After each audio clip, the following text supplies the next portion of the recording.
G'day, lads.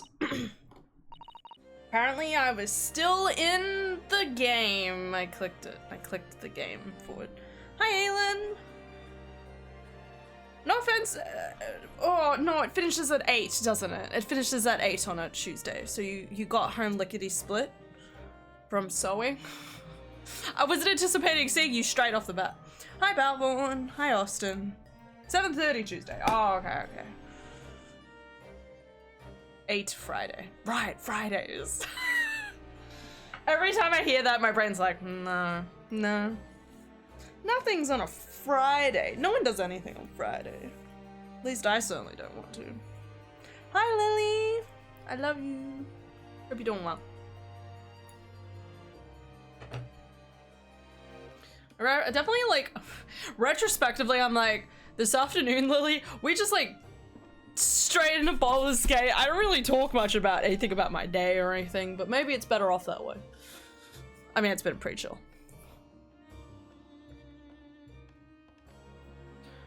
We'll find out.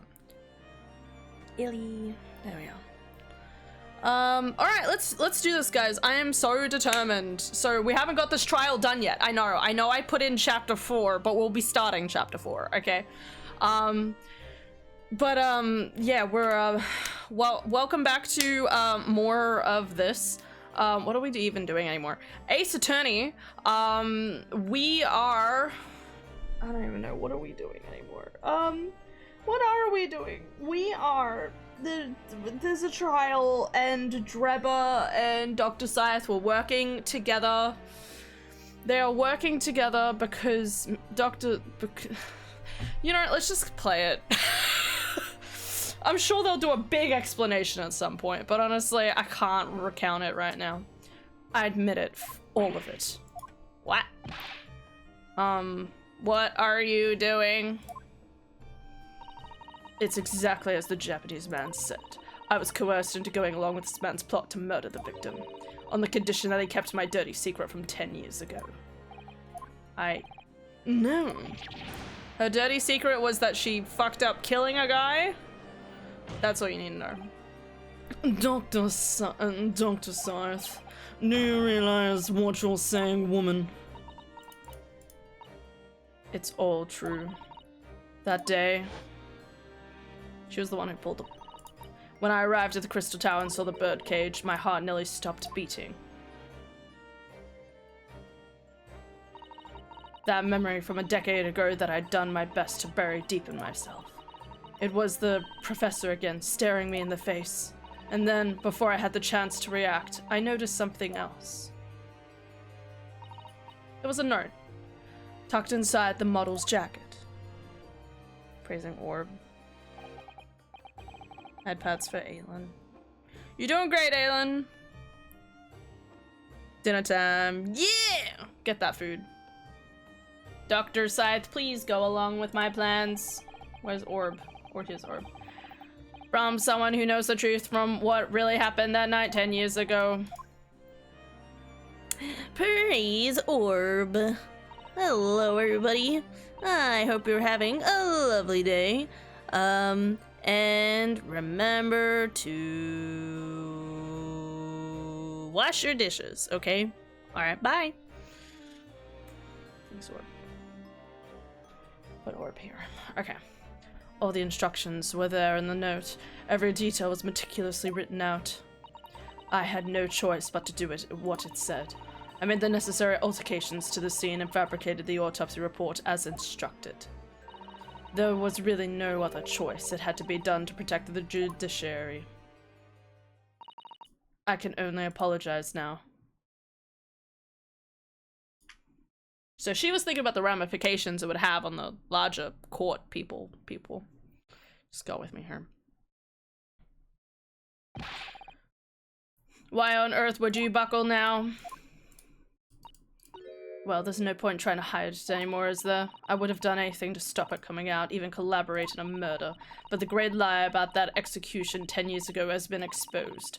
Whatever happens, I'm finished. So then, Mr. Drebber, what do you say to that? Your accomplice has admitted everything. Surely it goes without saying. Oh my god. I admit nothing at all. What? Have you not forgotten that the kinesis machine was ripped to shreds by an explosion? Short of me admitting to a crime, there's really no possible way to prove I did anything wrong. Yes there is, but sure, man.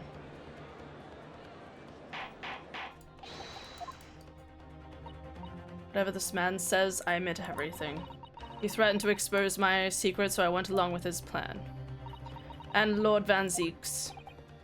Yes. I hope you'll accept my apologies. What happens next is in your hands, of course. Dun dun dun dun dun. I've had more than enough now. I hereby present the final findings of the court. Wait, what? This trial is not the proper forum in which to pursue the alleged wrongdoings of Mr. Trevor. The defendant is Professor Albert Harebrain. Very true. It had slipped my mind. Isn't he one of your closest friends?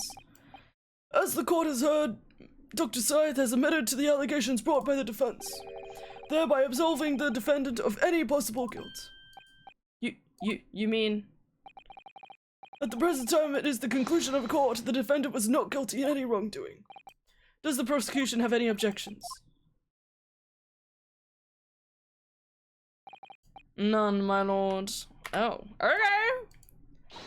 Oh, congratulations, Mr. Naruhodo. You've proven Professor Harebrain's innocence. Yeah, but like... The objurgation. Unless the prosecution or defense have any other matters to discuss. I feel like we do. I haven't used all my pieces of evidence yet.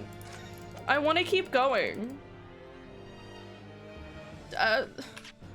There's more. Isn't there more? I haven't used this piece of... Have I used all my pieces of evidence? Maybe I have. Shit, okay. I don't know, this doesn't quite feel right. Why did Dr. Scythe suddenly admit to it like that? Is everything alright, Mr. Naruhodo? Like you said before, the way the trial is, the judge will certainly deliver a verdict of not guilty. But is that really what we want? What the defense should be pushing for now is immediate abjuration, further testimony. What are we pushing for here exactly? I should have kept going last night. This is what I'm learning. I know the game keeps going. Okay, the game, you don't get a choice. Okay, cool. Your options do not matter. This was the thing, because Sholmes was like, keep going, you know? And it's like, I know Sholmes said that, but like, what else do we have to say other than that? Anyway, the defense objects to the trial ending at this time, my lord. I beg your pardon. We demand one final testimony. What? What? What? You don't realize I'm about to objurgate in favor of your client, I presume. What are you playing at now, my friend? Why would you want to obstruct the conclusion of the trial at this point? No defense lawyer in his right mind would do that. Well, luckily, I'm never in my right mind. Ah. Mr. Naruhodo, what exactly are you thinking? The truth is the whole truth, and a way to bring it all out into the open. Right. In hindsight,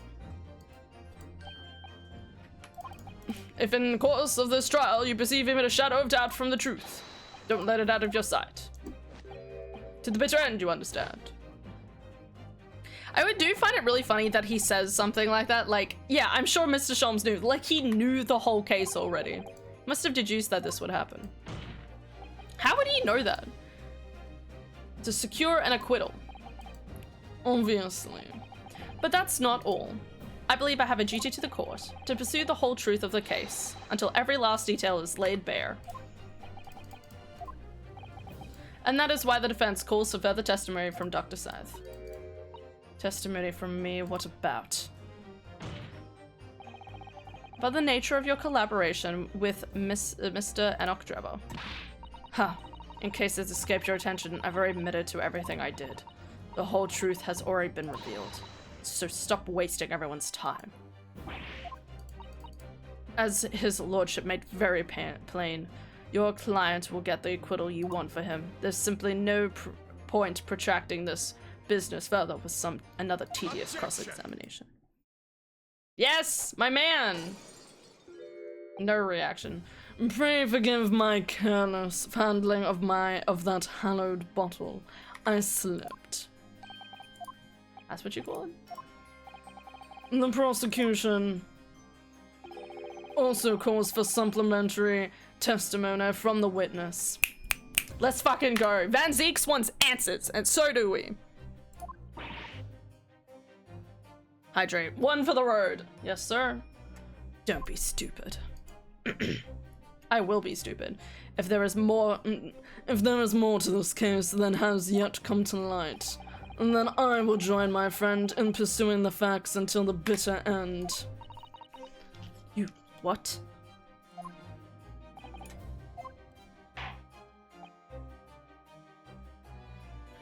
This is most irregular, to say the least. However, it calls for it. We gotta admit. Okay. Very well. Okay, vampire man slowly growing on me. Yeah, he's getting there. We're so proud of him. It's just been a very slow process. Compared to Miles, like Miles, you get to the end of the first game and it's like, oh good, oh dandy. Well, this one has taken a game and a half, but he's getting there. It all began at the scene where I saw the waxwork and the note tucked inside its jacket. The actual body of the victim, as indicated in the note's instructions, was beneath the experimentation stage. The body had to be arranged in certain ways to implicate the defendant, which was my job. I enlisted the help of the entire forensic investigation team to dress the scene appropriately. And none of them thought that was suspicious? The truth about the execution 10 years ago was a state secret of the highest level. I had to protect it. Okay. So I was right. The stage and machine were all specifically designed for deception. So it seems, and all meticulously prepared. You did well to see through it. You're a very shrewd boy. Man? I'm a man, thank you.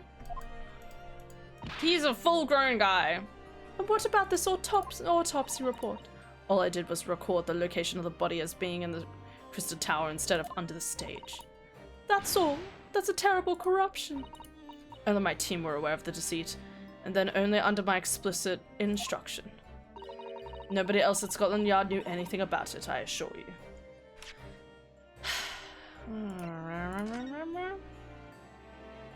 British, 21st of October, 220.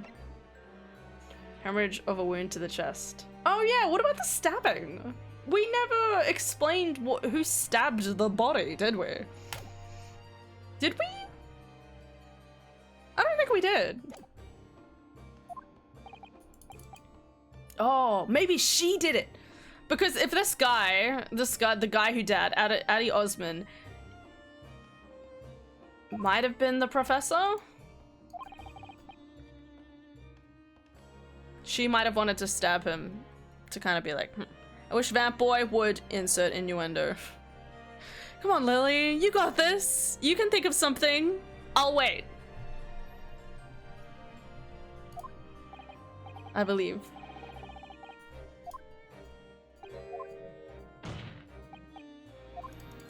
All right, let's do this. Oh, I'm thinking of something. Don't you worry. Yes. Okay. Too spicy for court, obviously. Still love her outfit, by the way. All right. Hold it! So where'd you put the body? You mean you arranged? I presume you mean with this?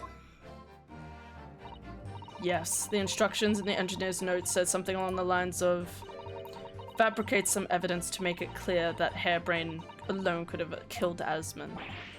So you mean that was your doing? I fetched Hairbrain's ridiculous screwdriver from the stage and took it with me alone to the abyss under the stage where the bird cage had fallen. Alone, Doctor. I didn't feel it would be appropriate to involve anybody else in that particular part of the deception. Okay. Oh, poor guy. There was a void under the stage where I found the birdcage lying in the dirt.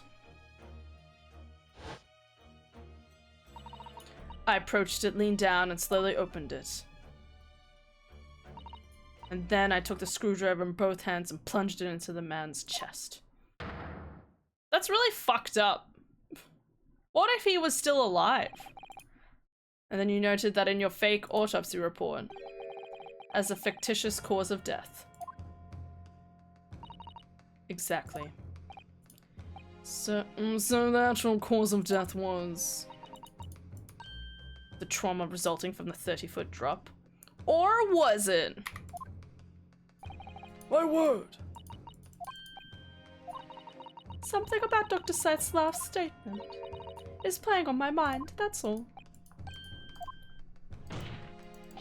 Amend your statement.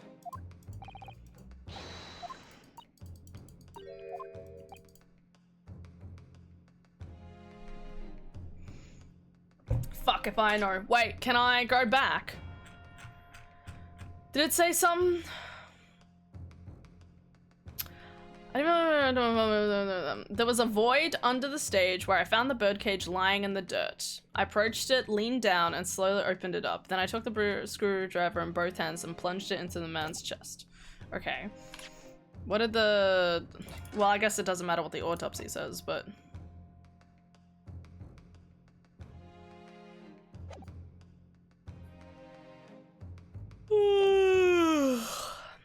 What she did to the victim, the real cause of death. Do we have any... Okay, so if we do say it's the death was indeed the... So she thinks the real cause of death. I'm sorry. I'm trying to understand. So I'm thinking potentially what we're trying to do here is that she thinks he was already dead. When in reality, he might have not been dead. And in the moment that she stabbed him, she was actually, like, she technically did the actual murder.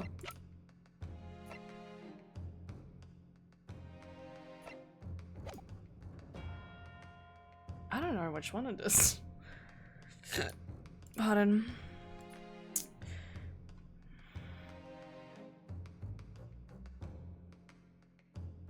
What she did to the victim. Okay. Sure. How you stabbed Mr. Asman in the chest. That part. Fine. The prosecution concurs. He's agreeing with me. Bro is also... He is so keen. Van Zeeks is so keen to agree. I stood over the victim's corpse where it lay in the toppled cage and plunged the screwdriver into the chest.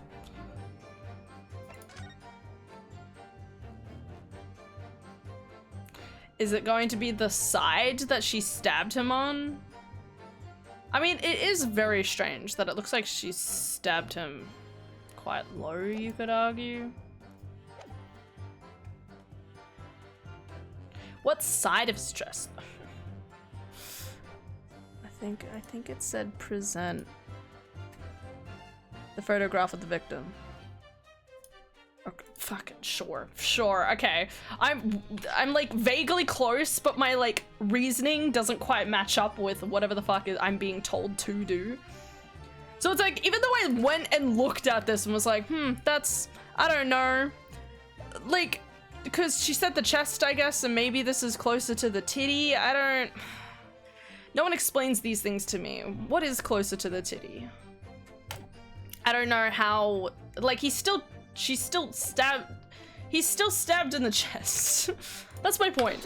So I don't understand how this picture could incur anything, but sure.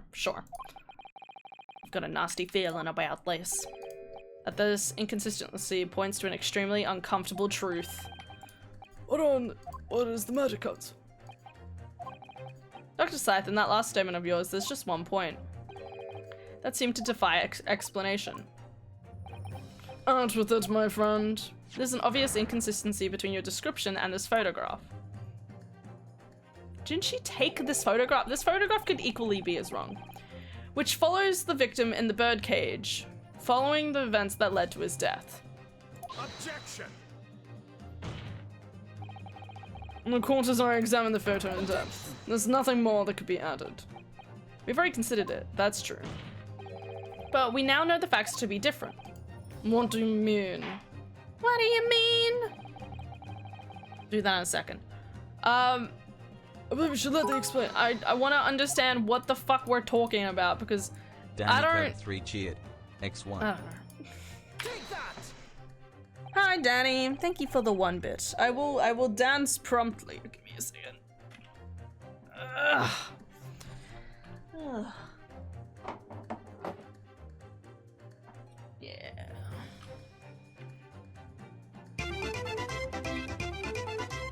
Yeah.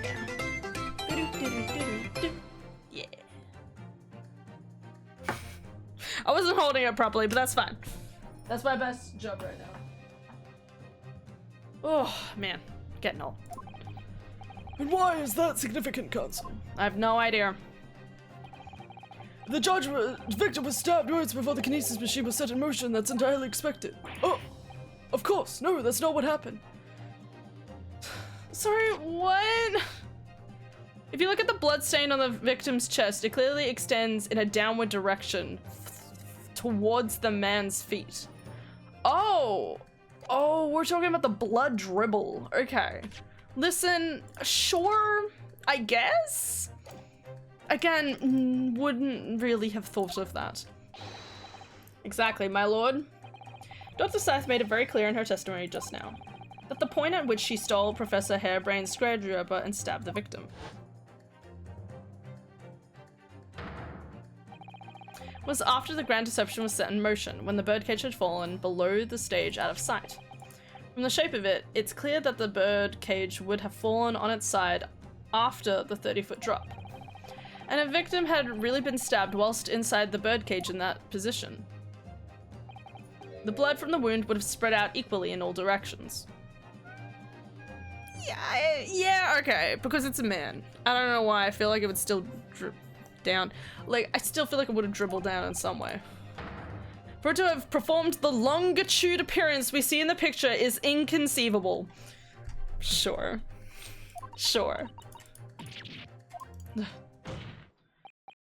Given the victim's blood seeped vertically downwards from the wound, it must be the case that you stabbed Mr. Asbin. He was standing up. In short, Dr. Scythe, your latest testimony was a total fabrication. Ugh.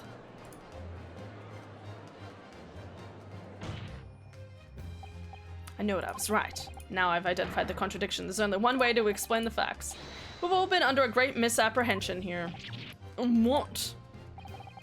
What sort of misapprehension? So we're gonna find out that the guy stood up after falling down and then she stabbed him? Dr. Scythe. You claim you were coerced into helping Mr. Drebber as a result of the note he left in the waxwork. You claim that you made changes to the scene of the crime to implicate the defendant. And you claim that you authored a fake autopsy report to cover your tracks. But one of those claims is an out lie. That was Mr. Drebber? Coerced. You claimed you were coerced into helping Dr. Drebber as a result of the note. You claim that you made changes to the scene of the crime to implicate the defendant, and you claim that you authored a fake autopsy report to cover your tracks.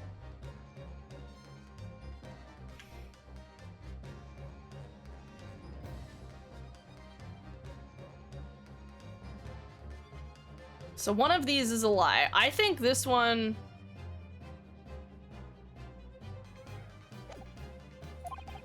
because the question of what the bloodstone really tells us has only one possible answer. If that's the case, what is it, man? Tell me! Stop pussyfooting around. Council, you've clearly struck a revolution. Tell the council what it is. Give me a second. Let me use my big brain.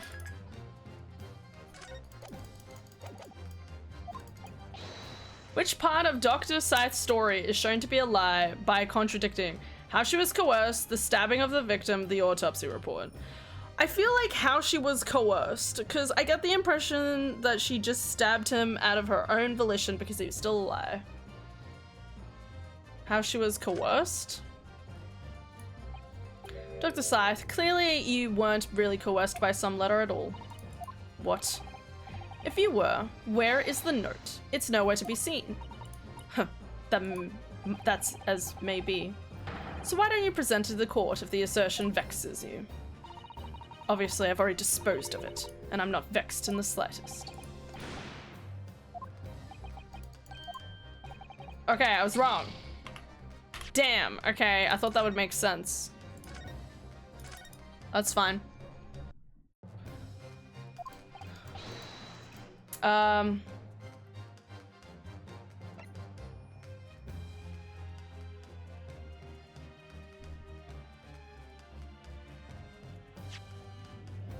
Wait.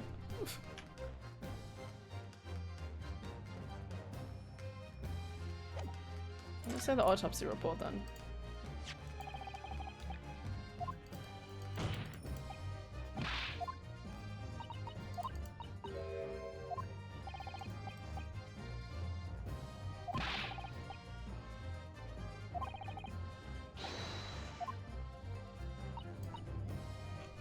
Okay, I was wrong. I am inferring this completely incorrectly.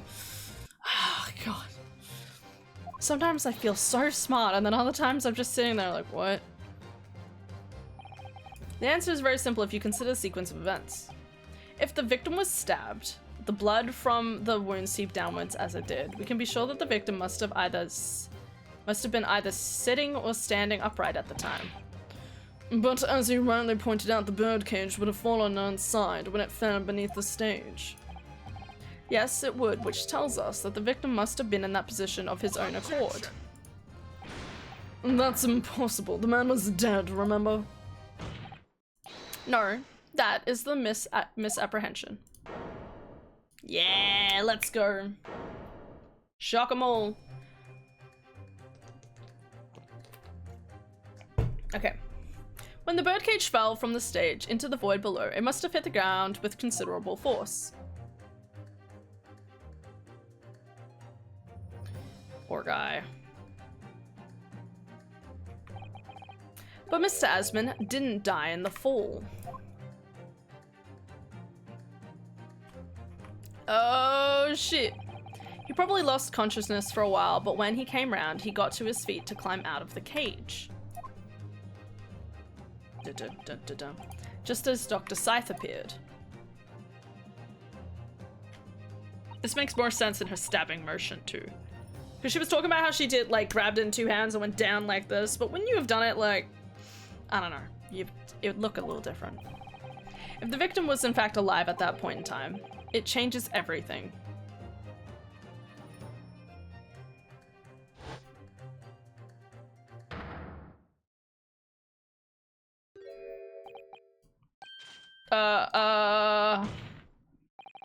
Mr. Oddie Osmond's killer wasn't the defendant, Professor Albert Harebrain, nor was it the mastermind behind the stage trickery, Mr. Enoch Drebber.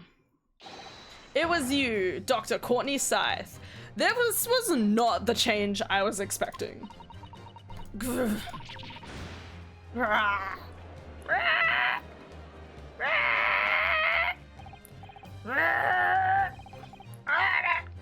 Out in the car.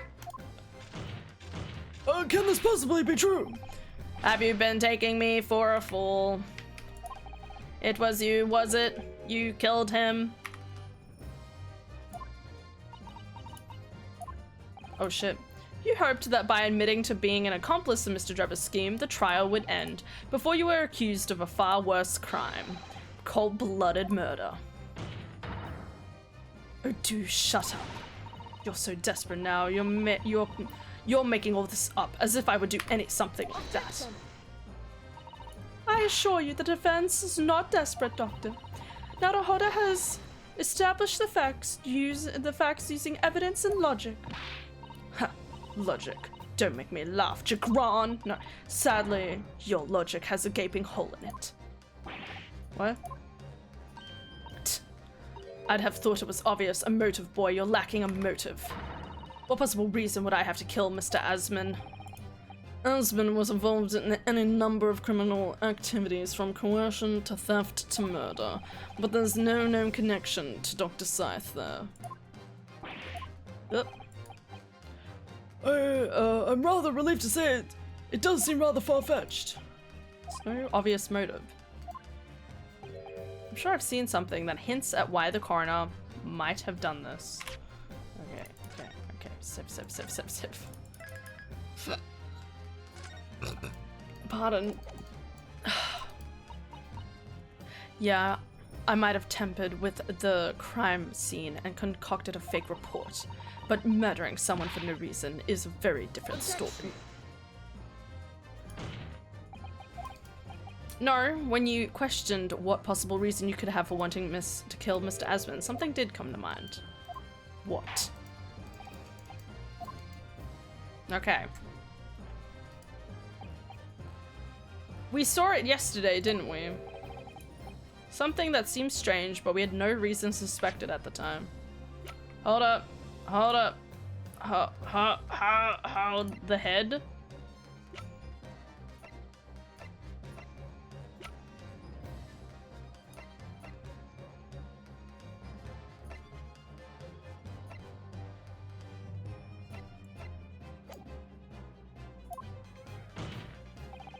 There's a particular object that explains why Dr. Scythe would have wanted to kill the scalpels. What scalpels?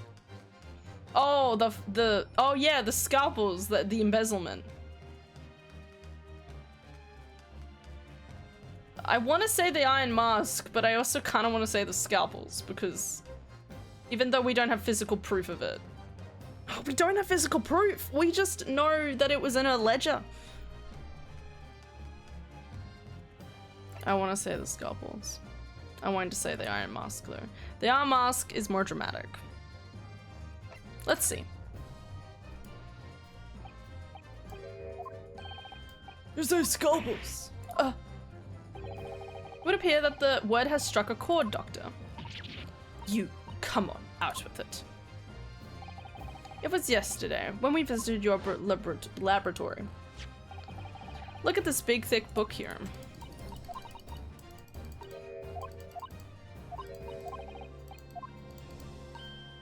Like 500 scalpels. 500 scalpels a month. At first I wondered what on earth you could be using that many scalpels for. But actually, I realize now it's not the scalpels themselves that are significant. It's the money for them, disappearing every month from the department's accounts. Let's go. It ended up being important. I like that. Asman's criminal organization relied heavily on extortion for its funding, tracing the money from the forensic investigations account to find where it is going would be extremely straightforward. Yeah. 10 years ago, when Mr. Asman was still a journalist and wrote this article about Mr. Drebber, he may well have stumbled upon information as he was researching the story. Information relating to Dr. Scythe's darkest secret that he would use to rack money from her for the next decade. A darker secret, good lord, you mean? I don't know what happened on that night of the execution 10 years ago, but clearly the opportunity to rid yourself of that menace was too tempting to pass up. So in the end, you weren't coerced at all, were you? You did it entirely of your own free will. You stabbed Mr. Asman in the heart with all your might. To silence the blackmailer who knew your dark secret forever. You know, it's pretty cool. I really like how this case has come about. Had a bit of a change at the end, it wasn't expected. You'll never understand, none of you. What we've had to keep covered up all these long years.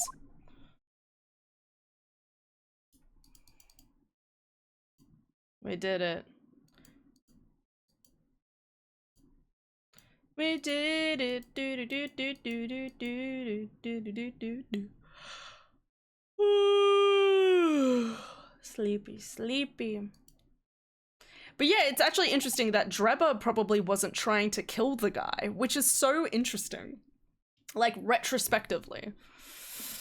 He wasn't trying to kill the guy. He was, as far as we're aware, he was just trying to,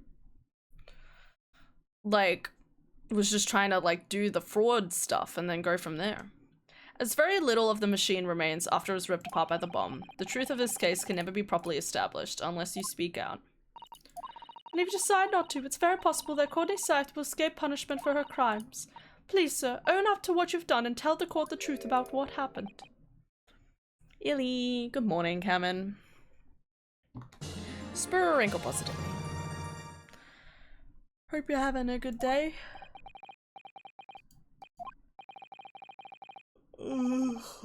I can certainly understand your bitterness and your consternation now. However, this is surely a chance you've been waiting for to sever the hold that fate has over you all these years.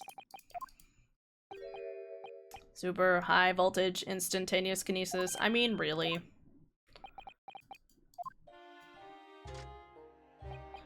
It's the addled-brained, mocked scientists that are the worst, you know. They don't recognize the fact that they don't have talent. They can't even get that right. And so they end up chasing impossible dreams, having unbridled faith in their abilities. They go on and on about their wonderful hypotheses, their stupid eyes shining like a little child's. They make me sick. I can't abide their foolishness. Careful, Mr. Drebber. I was particularly pleased with the kinesis machine. It made for quite a show, didn't it? So you admit it? You admit that it was nothing more than a sham made for the purpose of killing the victim? Yes, I admit it. I did it all in the name of revenge. Revenge for the future that Mr. Asmund's article had deprived you 10 years ago. But the revenge you sought didn't stop at Asmund, did it? Which is where the very particular waxwork comes in, I see. Your accounts of those events are all true. And then obviously Scotland Yard couldn't afford to acknowledge what had happened. Even if it meant discrediting a bright young man and crushing any future career he might have had. So your plan required that you abduct that particular waxwork model in order to exact your revenge on Scotland Yard as well, or on Dr. Scythe to be precise. He was trying to get revenge on Scythe. It was a year ago. By some extraordinary twist of fate, Asmund turned up at my workshop. He didn't remember who I was, of course. He just wanted to employ my services as an engineer. And he happened to have a paper with him. An article of the front page caught my eye about the coroner who handled that bogus autopsy, being appointed head of a new forensic team. But when I learned that news, my cognitive processes started to devise the plan. What a horrid tale. He robbed me of my future, so I wanted to use the man's own wilds against him for revenge. And have the rotten Scotland Yard eating out of my hand at the same time. I wanted them all to suffer the same humiliation I had to suffer. Still organized to kill a guy.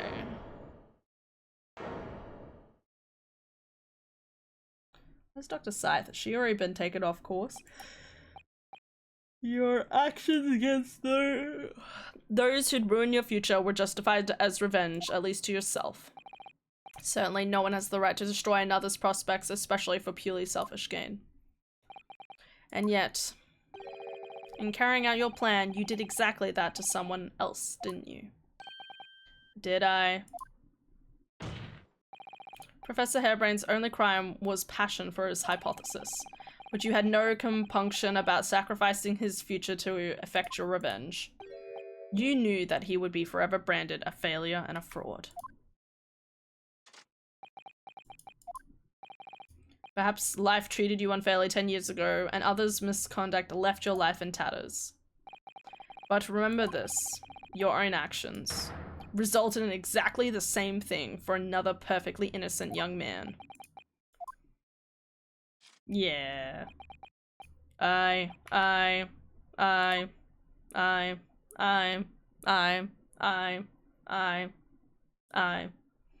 Oops.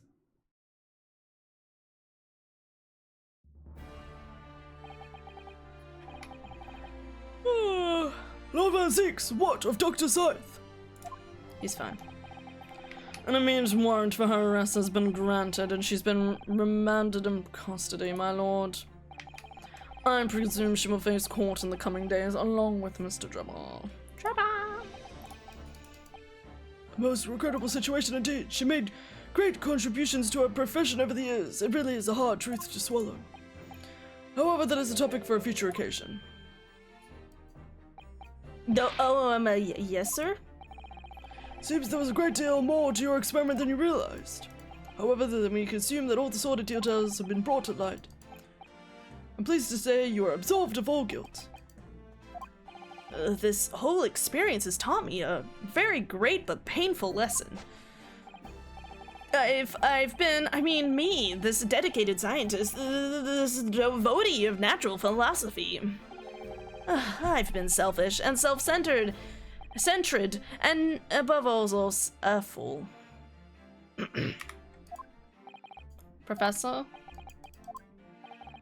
I spent my life, misguidedly believing that I could do whatever I set my mind to, despite my lack of talent. And the worst of it is, in the process, I've caused others pain and misery. Others who are far greater people than I. No, Professor, that is not true. Aw, best friend. Don't tie yourself with the same brush as Drebber. What happened was his doing and his alone. Thanks, bro. This outcome is his fate, not yours. You're not to blame in any way. Offensives? And the derision with which he referred to you earlier, calling you a fool, talentless even. The man has no idea. To believe in yourself and work your fingers to the bone, to realize your dreams, that's laudable, not laughable. No one has the right to deride another for such choices. Thanks, Barack. He's the best guy. Barrick. Oh, Barrick, to say such wonderful things to me. Can I give you a kiss after the court, of course? Or right now? Thank you, Barrick. Thank you, Barrick. So, ladies and gentlemen of the jury, after witnessing these two young men kiss, well, young to me, they're like in their 30s, it doesn't matter. Yes, my lord. Yeah. Honestly, I felt like the jurors did nothing this case. Like, sure, we had the summation bullshit, but other than that, I don't think they really did anything. It's all over. Don't know what's to come out of the yard. I don't recognize the place. Oh, here we go again. Paragraph 1, final favor to ask. Can I use your hairbrush? His hair looks great. What do you mean? And I mean both of them. Very intimate to share hairbrushes. Oh my god. That was some trial. We're gonna start chapter 4, guys. Let's go. That went faster than I thought it would. Well, it went as fast as I was hoping it would. Is probably a better way to put it. Professor, what a splendid outcome, isn't it? Oh, it is. Congratulations, Professor Hairbrain. Ugh. Mr. Naruhodo, Mrs. Sato, I am truly beside myself with gratitude. How can I ever thank you enough? I'm just glad it's all been cleared up, that you realized you were just caught up in a bad situation. Right now, you know, if I had that research grant money, I'd give the whole lot to you, every penny. Well, that's very kind, but I'm just a student, so. You don't need any financial reward. Your acquittal is more than enough. Oh dear. Oh, what can I do? How about this as a memento? The paper from my hypothesis is inside. Just as a memento then, thank you. I've been wondering, Professor, what are you going to do now? Oh my. Yes, what am I gonna do? My hypothesis and my great machine lie in ruins. But still, it's been too long since I was lost in London, so perhaps I'll enjoy some sightseeing. I must explore the Great Exhibition while I'm here too, and see if new inspiration hits me. Oh, yes, that's a wonderful idea. I Can't allow that. Yeah, my boy. Physics, what are you doing here? Jump scare. Barrack? I'm sorry I had to go through that, Albert. Oh, well, if I'm being honest, it was terrifying. You were like a great demon behind your bench there, snarling down at your prey. It was hot. It was very hot. I mean, what? You're one of the few true friends I have. Aww, he said it. I'm so proud. He did it. Yeah. Let's go, Barrack. Okay, best man. I couldn't leave it to anybody to handle the prosecution or the defense. Aww, he trusted us. Ah. Okay, it's happening, guys. It's happening. Okay. Sorry? Or the defense? Did I just hear that right? I always knew that you had my best interests at heart. Don't worry. How about you show me around while I'm here in town? It's been a long time since we left university. We had a lot to catch up on. Kiss, kiss, kiss, kiss, kiss, kiss. Alright. Listen, Albert. In a few days, your acquittal will be made official. When that happens, ring me up. You must head straight to Dover. I'll accompany you. Aw, that's nice. What? From there, you'll cross the channel and make your way back to Germany. I've already purchased the tickets. We're going to elope together. That's literally what's happening here, right? I know it isn't, but like, if I wish. Sorry, guys, I'm getting called away. But no, hold on a second, Barrack. What about the Great Expedition? This is the chance of a lifetime for me. I don't want to look around. No sightseeing, Albert. Give up on the idea. Sometimes it's hard to see any warmth in those eyes, Barrack. Lord Van Zeeks? What's all this about? Unnecessary precaution. He's trying to get his friend away out of the country to be safe from everything that's about to ensue with the Hounds of Baskerville's case coming to light. Yes, I think I understand. Well, Iris told me that when you met Lord Van Zeeks at his office some days ago, you asked about Mr. Natsume was doing. Yeah, that's right. I remember him being surprised at the time and thinking it was nice of him to ask. The point is, Mr. Natsume is still alive and well, even though it's been more than 6 months now since he stood trial with the Reaper as the prosecutor.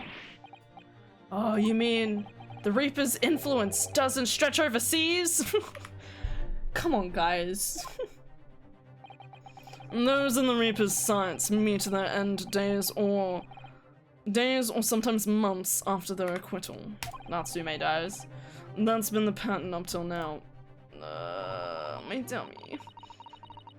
But of course we know that both Natsume and Gina were completely innocent. Yeah, Gina's fine for now. True. And perhaps that governs the Reaper's actions. They're truly innocent are spared.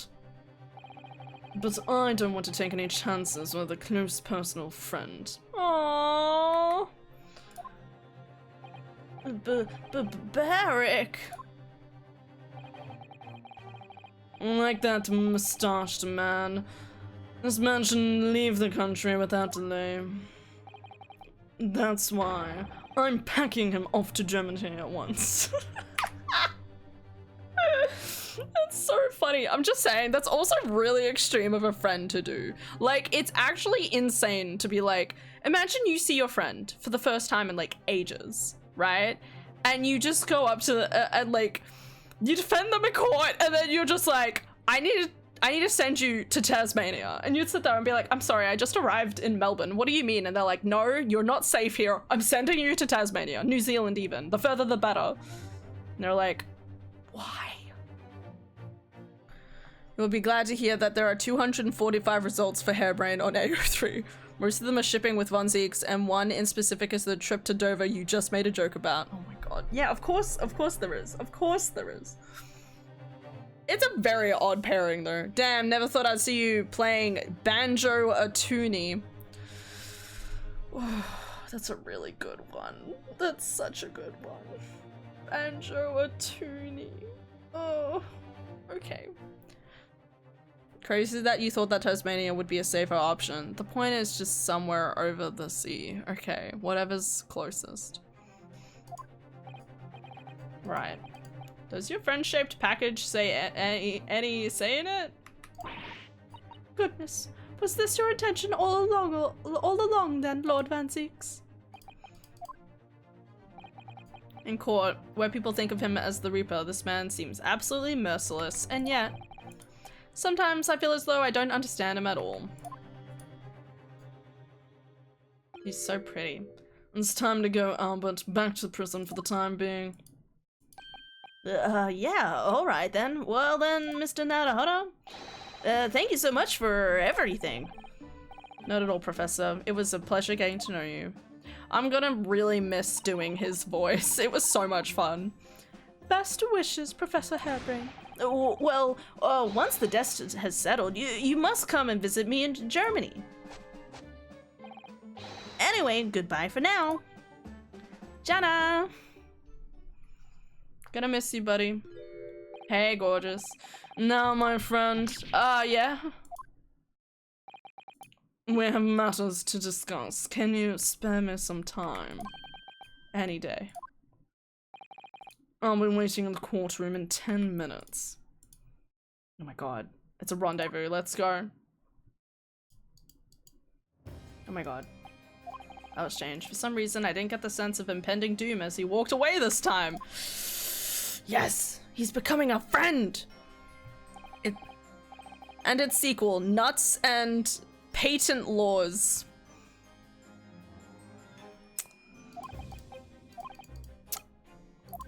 Terrible.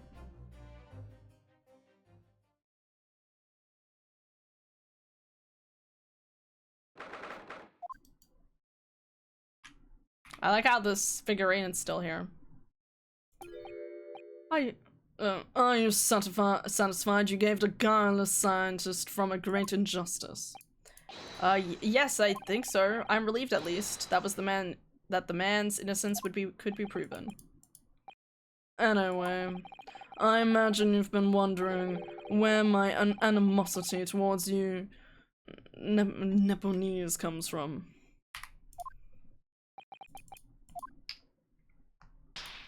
Yeah? We're about to get a backstory. I thought you just didn't like me. Imagine you saw me as a pretentious child from an unimportant land who had no business being here. But now I think differently. I'm glad you have such a low opinion of me. You clearly know our ways, so I would guess that some specific incident led to your thorough dislike of me. Will you tell me what happened, please? I don't know, he's said some pretty harsh things, though. The professor. I thought I'd never hear that name in this courtroom again, to be honest. He took your brother's life. Clint. My brother was Clint Van Zeeks. 16 years ago, when I was still just in my teens, he was already the director of prosecutions and a key member of the judiciary. I looked up to him. He was everything I aspired to be. Miles Edgeworth if he had a brother and not a dad.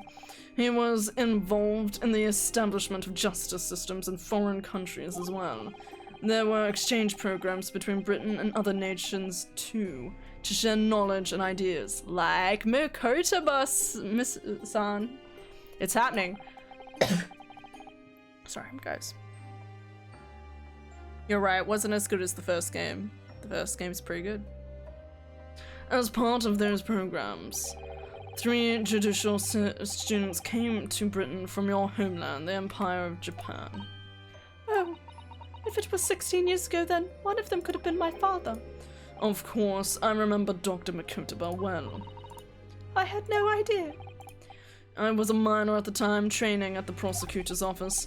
One day, Clint introduced me to 3 visiting Japanese. So you've actually met my father?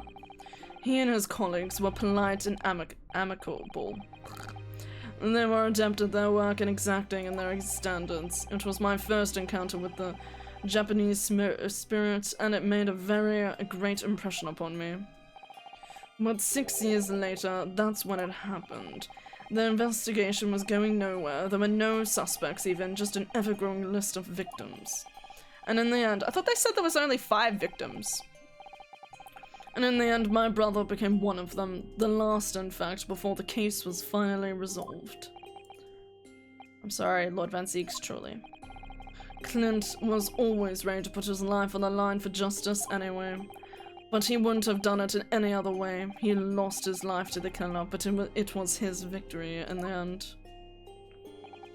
For me personally, though, it was a great loss. I found myself in a very dark place indeed. When I finally found out the killer's identity, the reason why no one had been able to catch the man sooner ceased to be such a mystery. He'd been hiding in plain sight all the time. In plain sight. Are you aware of political events 10 years ago?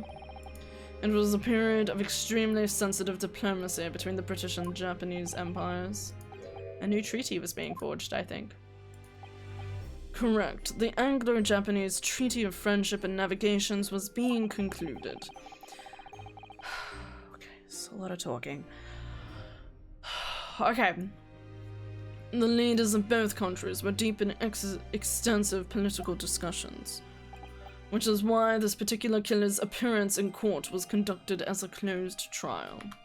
Was it Makotaba? If the British public had known the identity of the killer, not only would the treaty have been in jeopardy, but our 2 nations could very well have ended up at war. What? A war? But that would mean... Oh my, you mean to say the professor was... It just walks When off. the trial reached its conclusion earlier, I thought to myself, yes, it's time. Oh my god. Time for you to come face to face with this hideous monster. What happened to the lip syncing? Okay, don't worry about it. I borrowed the key for the mask from the proprietress of the Waxwork Museum. Oh my god. Oh my god, it's happening. See for yourselves now. Confirm it with your own eyes. The truth that's been hidden this past decade. Oh my god. Makotaba? Do not cut away, game. I will eat you. That's the professor? Yes, that's him. Until now, the thought never even crossed my mind. That the mass murderer, whose crimes shook Britain as never before, was Japanese. Okay. Sure. Wait a minute. I feel as though I've seen it somewhere. It's strangely familiar. Is it Makotaba? When he was young? No! Oh my god! I thought he like took poison and was about to die. I'm not gonna lie. Kazuma! Kazuma?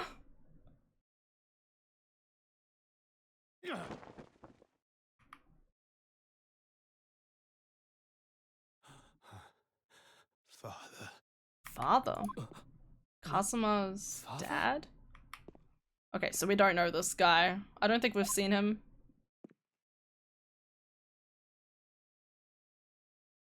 God, he looks like he looks like a character out of Persona right now. I'm just saying.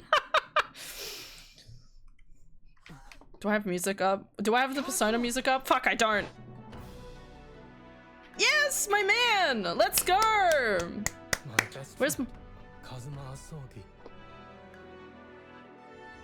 After a whole year, finally his memories returned. yeah? Woo! God, his hair is a little defying gravity. I mean, so does everything about him defy gravity, to be honest. Ryunosuke. Aww.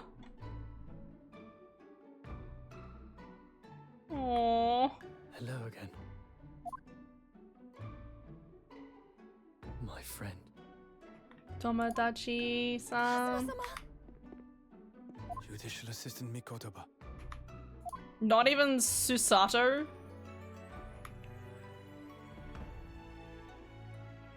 It's been a very long road.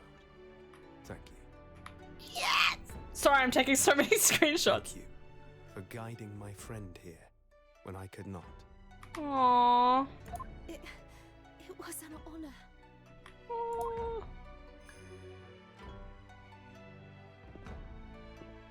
I knew you wouldn't die that easily. Kazuma. I owe you thanks too. Bro's wearing a sculpted outfit. What's going on? Why does this fit so well to his, like, body? For taking good care Sorry. of that in my absence. Oh. Karuma. The great blade of the Asogi clan. Passed down through the generations.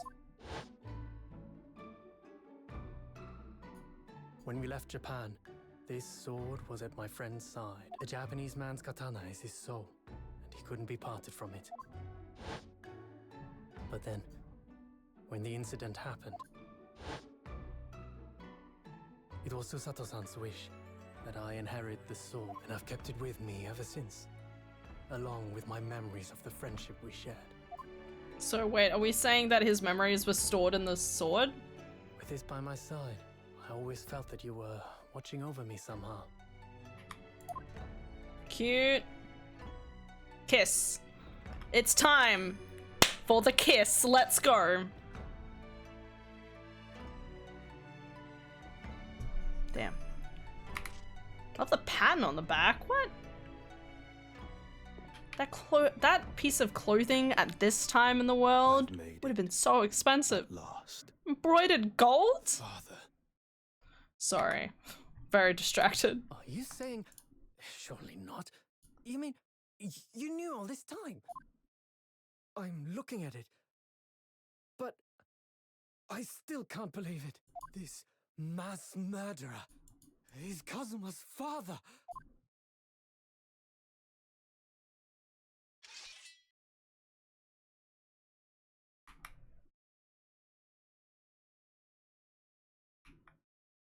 What is he doing?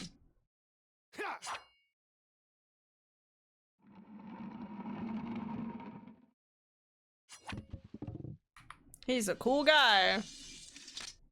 Because he's gay, Kazuma-sama. not European. Shit, you right. I told you he had Edgeworth energy.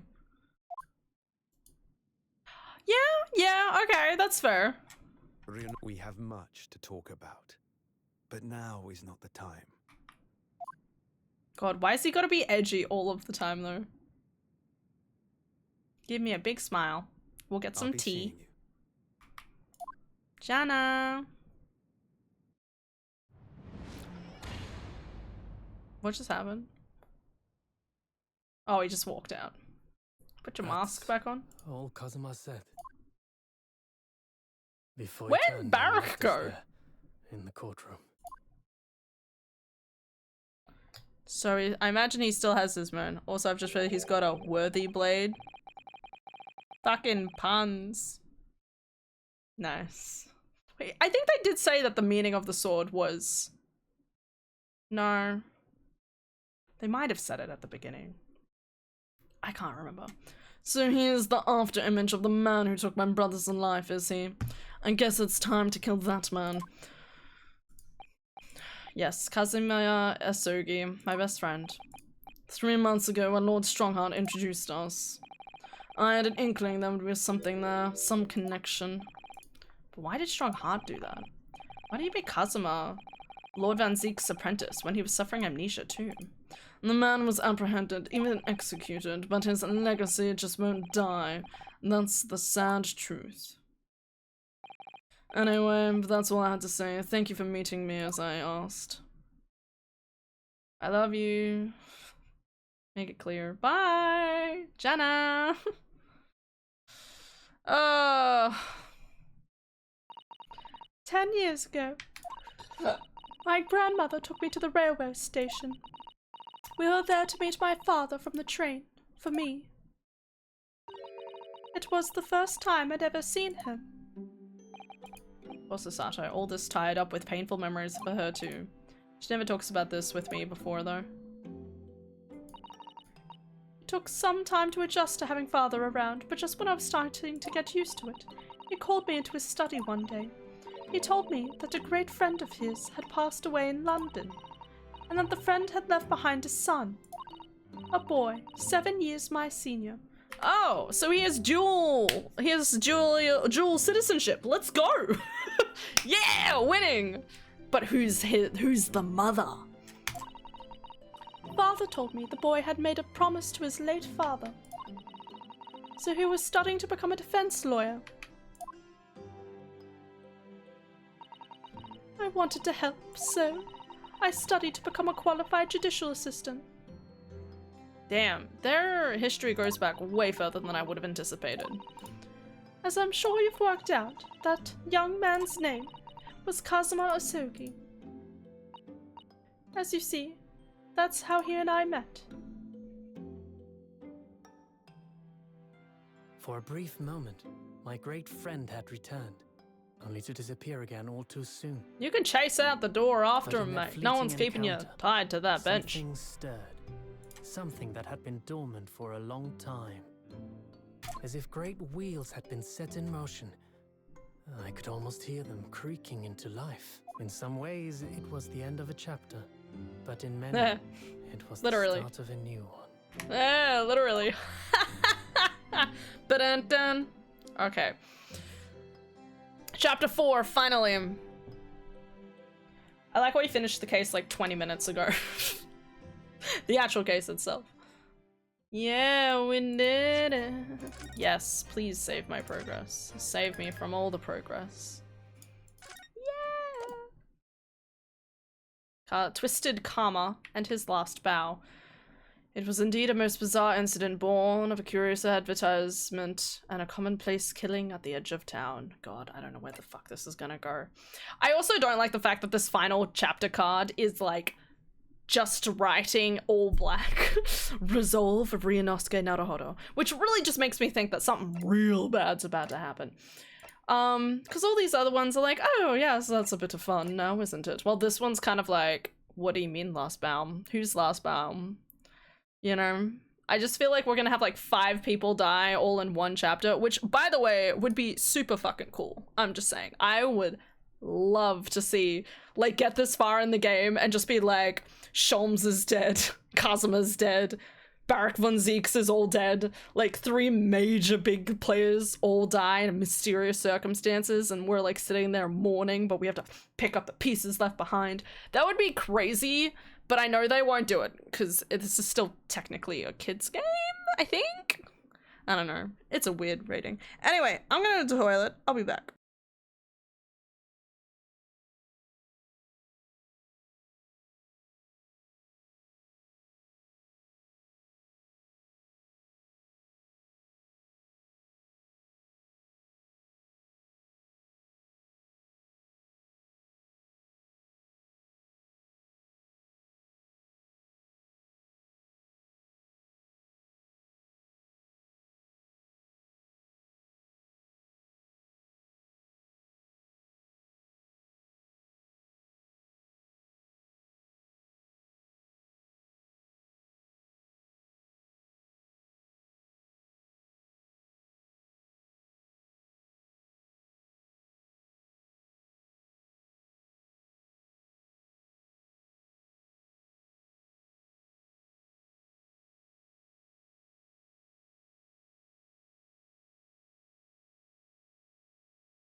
Somebody kill me. What? Wings, I'm sending you that Journey to Doverfic link. Do not resist. I like how you're just I'm pulling on like the strings, like save me. Oh my god. Okay, listen, I had to like lie down for a bit. Okay, it was just one of those times. Okay, I'm sure you can all relate. Anyway, needless to say, I have Hydrolite now. We're doing great. We're doing really good. All right, let's do this. Good start. Good start. Oh. Okay. All right, let's go. Gotta wait for it to dissolve. Boo. Pipe in hand, Sholmes looked down at the thick, rolling fog outside our window. I wonder exactly how many mysteries are out there, hidden within this bed of fog, he said. Hmm? Indeed, a most bizarre incident, born of a curious advertisement. What? A hellhound's mad gallop through the shadows of a serial murder. An executed man's graveyard resurrection in the dead of night. Huh? I'm so confused. And a commonplace killing in a small, forgotten room at the edge of town. There is, naturally, always another side to every case, of which most remain ignorant. And it is that other side which compels me to the scene of the crime, Wilson. So quickly now, take your hat and let's be on our way, my dear fellow. For our adventure is not over yet. Come, the game is afoot. I've definitely heard that line in the TV show. Here we go, country road, to the pain we've been before. 8 days after the earth-shattering trial and Kazuma regaining his memory. Okay, so we're going to presume that obviously, what's-its-names has been sent back to Germany, never to be seen from again. We were in the foyer of one of London's most luxurious hotels, the Great Waterloo Hotel. Oh yeah, we've never been there yet. Wow, this looks like it should be current day, God forbid. The 1st of November, 10:24 a.m. Professor Makotoba is due to arrive any moment. Oh fuck, yeah, right. Yes, I'm so glad we got here in time. Hasn't been the same since what happened, not that I'm surprised. Truth about Kazuma-sama's father. Do you suppose my father knew? Oh, absolutely. That he was actually the mass murderer of the professor, you mean? Yeah. Probably. I mean, I'd be shocked if he didn't. Otherwise, the man's gonna be real wanting that recompense, if you know what I mean. There's a good chance, I'd say. I mean, they did come here to London together 16 years ago, didn't they? Yes, that's true. Don't think of it. Didn't you say that Professor Makotoba knew about Kazuma going missing in Hong Kong as well? That's right, but for some reason he wasn't at liberty to talk to me about it. That probably means he knows then. About Kazuma showing up here in London with amnesia, and that he regained his consciousness.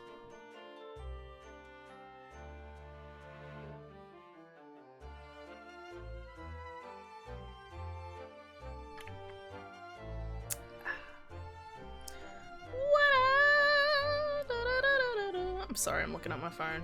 Put it down. Alright. Ah, oh, there she is. Oh my god, the hair. Oh my god. He looks so much like Mr. Wilson now. He looks like he should be Mr. Wilson, doesn't he? Oh my god, wouldn't that be the craziest turn of events? He's actually Iris's father. And not with the other Wilson. Hello, Sasato, how are ya? It's still funny giving him like a very Aussie Australian voice. I'm very well, thank you. We're delighted your arrival arrived safe and sound. 54 days. I can't believe it. Hello, Mr. Narada. Very nice of you to take the trouble to meet us here. Oh, not at all, it's my pleasure. We've heard all about your extraordinary exploits here in London. You know, the news has crossed the seas. It has? I always look forward to reading the monthly report that arrive in the steamships from Britain. Oh, I see. Well, thank you very much. Who is this man? You know who this is! What do you mean? He's Sengoku or something, or Sinjoku, whatever his name is. I take it from your expression that you can't quite place me. In that case, how about a little reminder, Seishiro? A firm tap should do it. A firm tap? What? Here we go then. I hereby pronounce the defendant Ryunosuke Naruhodo guilty. What a crazy joke to play on a person. Remember that traumatic event that happened like a year ago? Let's relive it. Oh, you're the judge. I don't remember this judge ever properly introducing himself. He's usually just called Judge, right? Interesting. I really like the idea in this game of like the judge actually becoming more of a prominent figure, and they do kind of do that in like Miles' investigations. So like, is it fully dissolved? That looks pretty fully dissolved to me. Yum, yum, yum. I don't know how you're supposed to sip on Hydrolite, by the way. I know you're supposed to, but it's so yummy. I want to down it so quickly all the time. Your Excellency. Hello, Judge Goku. Okay. How are you? It's been a long time. Good, you've remembered now. That really did the trick. That suit does not fit that hair. No, it doesn't, which is why poor Ryunosuke couldn't place him. So London again after all this time. Hard to believe it's been 10 years. To be honest, I never thought I'd be back. You know, it's actually interesting. There's a slight problem. Making them a person also risks making them a victim. Well, no, I'm thinking they'll be the criminals, if anything. I'm hoping they'll be the criminals. Hear me out. We're at a point where we know that Kazuma-sama, who's the best friend of Makotaba, and probably also close friend to Jigoku, Kazuma's father did a bunch of crimes. Like, you could have, and then had to get tried in, like, tried in England. Like, who's to say that these two, like, wouldn't want revenge, maybe, for their friend that died, or something? I don't know the specifics, but I kind of want to see them do a crime. I don't imagine Japan would be invited to an international symposium like this. Though really, I doubt anyone did, to be honest. It's all thanks to you, isn't it, Seishiro? What are you talking about, Eugen? Ha ha ha. Eugen. Of course, Judge Jigoku. He must complete the set.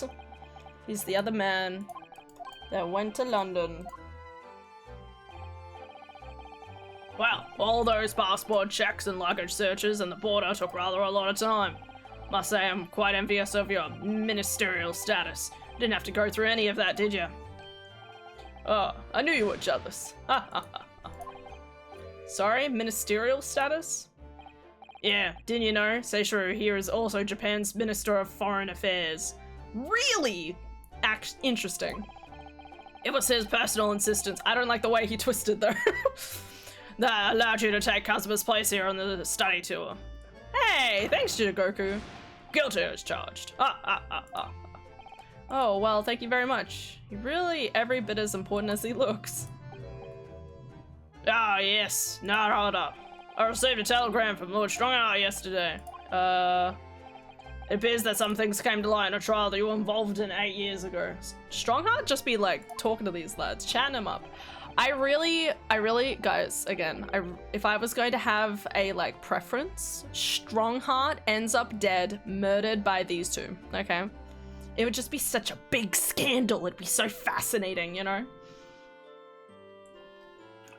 I also just like the idea of Strongheart, who's so imposing and has so many desires, and like Rather than him being the one who commits murder, he's the one who dies. Maybe he tries to commit murder and like fails or something, but it'd just be interesting.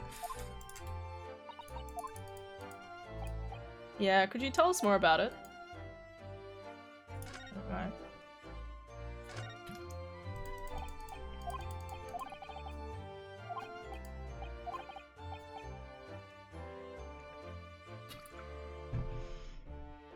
This time we followed the same route as you, so we were able to relax and enjoy the experience.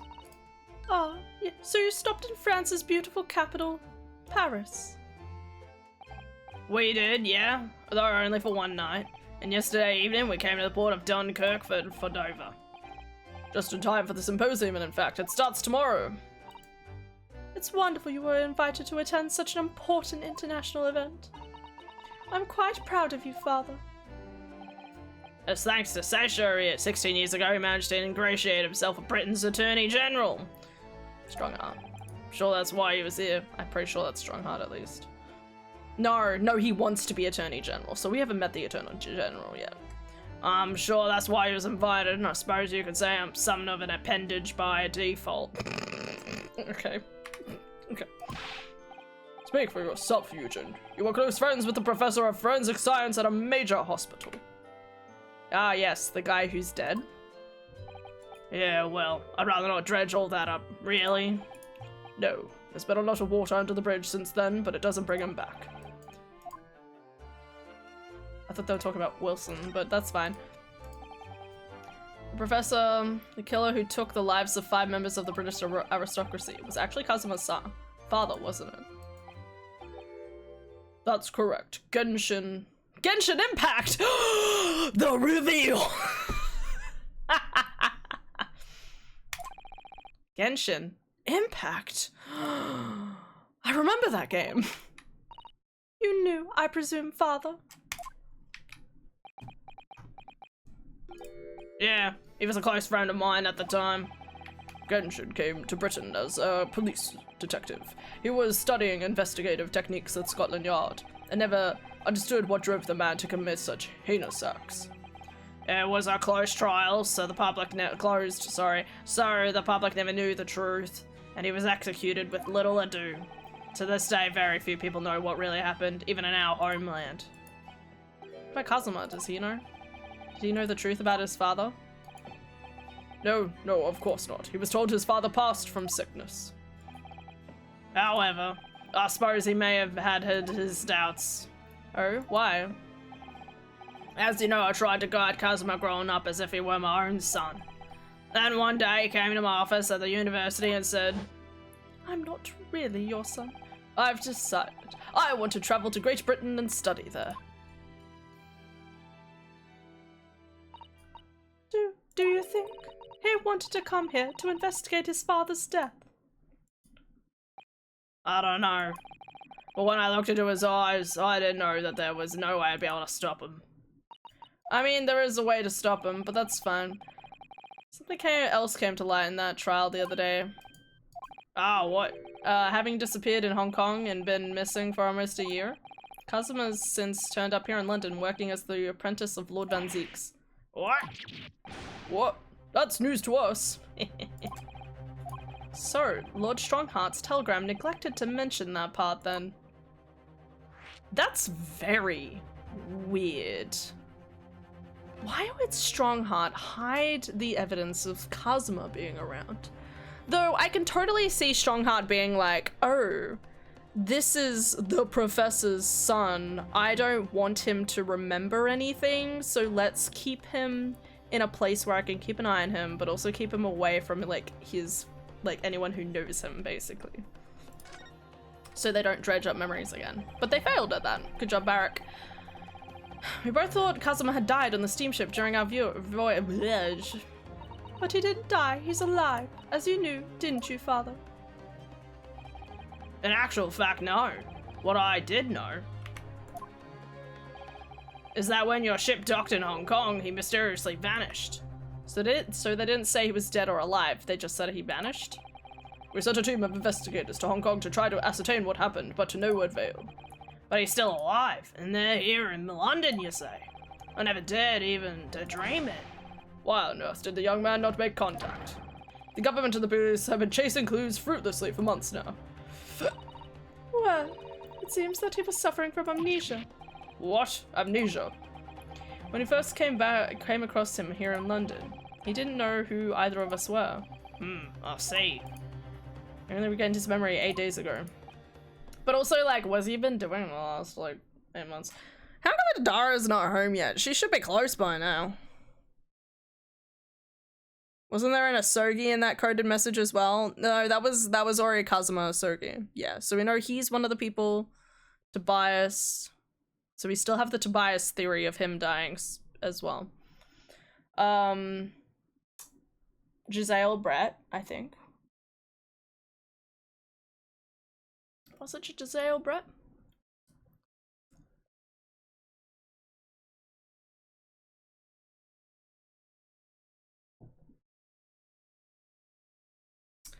And someone else that I have forgotten. A Shin is Giselle Brett. Because she was an undercover agent. From somewhere. From Japan. Pretending to be from Britain? Never chased up that loose end, did we? Or did we? When was that? Forgotten everything. Okay, this is unbelievable. Yeah, it's quite miraculous. I wonder why Lord Strongartist didn't let us know. I must speak with him urgently. Maybe don't? You could end up dead. It was Kazuma's, Iris's dad, Gregson, and Brett. Oh yeah, Iris's dad, right. That began 16 years ago now. It's a distant memory, really. It was Eugen here, Genshin, Usugi, and myself. We were the original three. The first traditional scholars from Japan to travel overseas to study. Ocean voyages were not what they were today, I can tell you. Your father was an exceptionally fine medical student at Yume University at the time, you know, young lady. Yes, grandmother told me. He went to research at a great London hospital to study autopsy, practically unheard of in Japan. Yeah, it was an eerie place sandwiched between the back of a prison and burial ground. No more talk of graves. Very often there was no one willing to deal with the bodies following autopsy work. So you see, autopsy labs have something of an unavoidable relationship with graveyards and prisons. Not my cup of tea at all. You remember the Scottish prisoner, Governor? Caden, his name was. He was a good man. Is he dead? Yes, but then of course, in our 6th year here, everything changed with that dreadful case. This is one of the people who died. When Genshin was arrested for a series of the most gruesome murders. I simply couldn't believe it. I'd known the man for years. This is definitely making me think that maybe his father was obviously just blamed for the crime, right? I was a witness at the secret hearing and I tried to speak in his defense, but... Oh, you went a little too far and ended up facing charges yourself, didn't you? Well, suffice to say that after the trial we were sent back to Japan. There was nothing more we could do to save Genshin. He was a lost cause, sadly.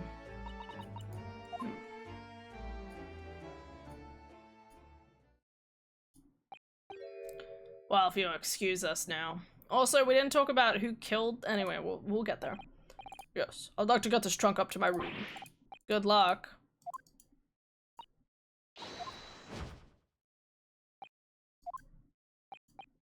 I'd like to stay and talk more, but I do have various preparations to make for tomorrow. Must be a big responsibility representing an entire country. I wish you the best of luck.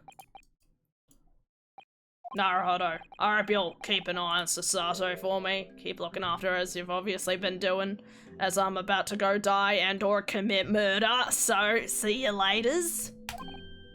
No, I mean, if anyone's looking after her, it's her looking after me. Well, I do appreciate you being there for her. After all, I've been a miserable father to her. I've thoroughly let her down.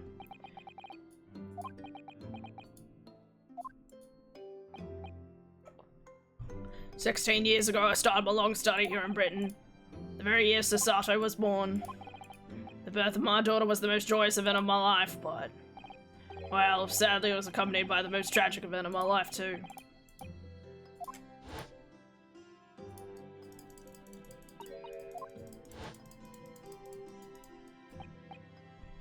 Anyway, I won't bore you with the details. Point is, I became rather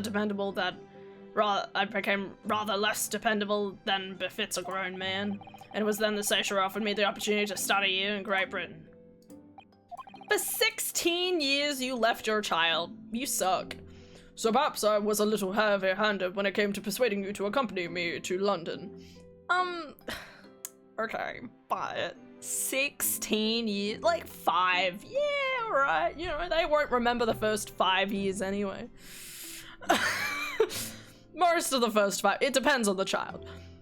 But 16? You're a shitty dad. That's what happened in a nutshell. Oh, the world does not readily afford young women such things, I must say. I understand, Professor. The Professor. One other thing, Naruto. If I may be so bold, I have a favor to ask you. Yeah, what can I do for you? What can I do for you? Why do we know this guy? Do we know this guy? Why do we know this guy? I don't know. Mr. Sato, now then, allow us to take your bags. Let me take your bags. One moment, if you please, porter. Of course, sir. That machine around your neck is a camera, I believe. Quite right, sir. Just 5 shillings for a lovely photograph to commemorate a wonderful stay at the hotel, sir. Well, given the occasion, we should justify the expense. Yes, take a photo. Aww. Naruto, you do not need to look that serious in a photo. Smile a bit. I'd like to thank you for coming with me, Naruto.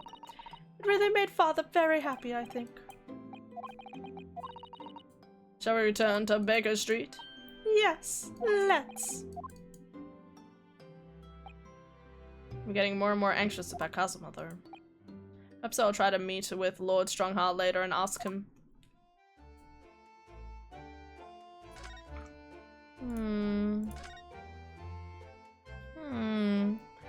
Why would it let me walk around here if not a murder will take place in this room the next day? Interesting, interesting. Note any differences? Note any differences.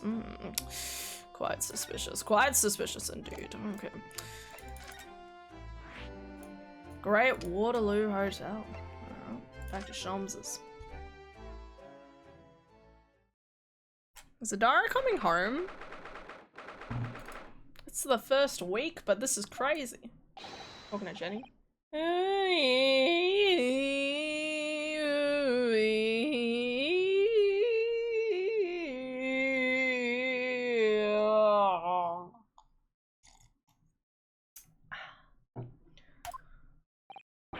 What was that? Oh, a man screaming in a most unflattering way. Do you think, could it have been Mr. Sholmes? I hope not. I don't want to do it anymore. What? Mon ami. Stop this disgraceful display, huh?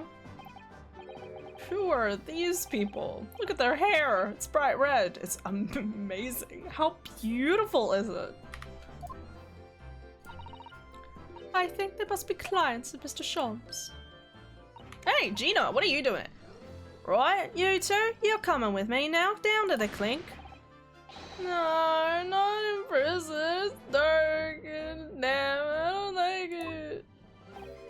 But this darkness, this is my friend, I am not scared. But you're always scared in the dark. Shut your mouth, idiot.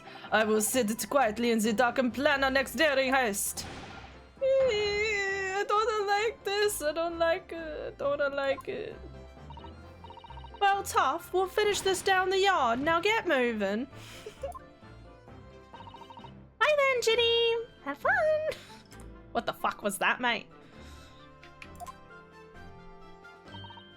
Oh yeah, thanks Iris, and thanks, you great detective. Where is he? Eh, Gina makes a fine detective herself, doesn't she? Oh, Susie and Runo. Hi, Iris. We're home. Well, did you find your daddy? Yes, we arrived at the hotel just before he and his friend. Oh, well that's great news. I hope I'll get to see my daddy again soon. Oh, God, we need to break it to her. It's been months. This is unacceptable. Ah, yes, of course. So, Iris, all that remains now is that the greatest of problems known to man.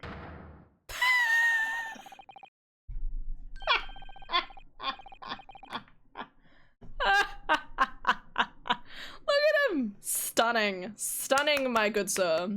Bro found the red 4, or whatever the fuck it's called. But before we concern ourselves with that, I believe some tea is in order, don't you, my dear fellows? What's up with your hair? Is something wrong, Naruhodo? I do have a crumb of such lack on my face. Not so much on your face. There's also a mask behind you. As on your head. Oh, come along then, everyone. I brewed a lovely special blend. Time for tea. Whatever is going on here today? In that case, let us sit and drink now. I am, in fact, expecting a guest later today. Akrotaba? Barak?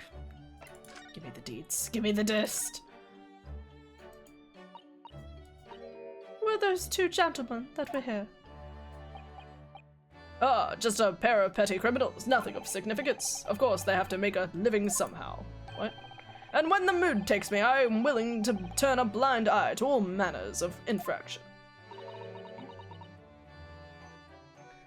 When the mood takes you. All manner of infractions.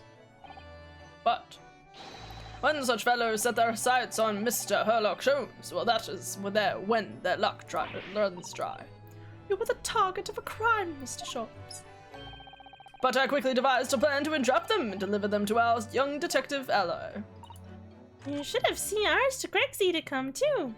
We could have had an arresting tea party. He would have had an arresting heartbeat. What? I did send word, but no answer was forthcoming. It's almost like the man is constantly in the wrong place at the wrong time. There's a word for it, I'm sure. Also, I'm pretty sure he's like been shipped to Paris or something by now. I don't know. I have it. A bungler, that's the word. So those redheads have been up to no good. I wonder what the men did. Think of Dara's home. Hey, so like, you're pretty, and I was thinking Polish dumplings. You should go get those Polish dumplings. Okay. You do that, okay. What about the greatest problem known to man that you mentioned before? Is it another fiendishly intricate case, Mr. Sholmes? How should I best explain it? Are you aware of the theory of evolution by natural selection, perchance? Yeah, I think I've heard it, possibly. It's a revolutionary scientific theory that was newly proposed 40 years ago now. According to its author, Mr. Darwin, we humans were once apes who lived in the treetops. Wait, what? We were apes? Indeed, and from the very moment those apes descended from the canopy to live as humans, it's been our lot to be at the mercy of the greatest problem known to man. Our lot? What is the great problem, Mr. Sholmes? Why, which tea should I have this evening? Peppermint or English breakfast? It is a hard decision. Peppermint is obviously quite refreshing, especially in the mornings, but English breakfast always brings the feeling of home in my heart. The answer is even better. Why, it is not obvious, my dear madam. The problem of rent. This guy is me every month. Oh my god.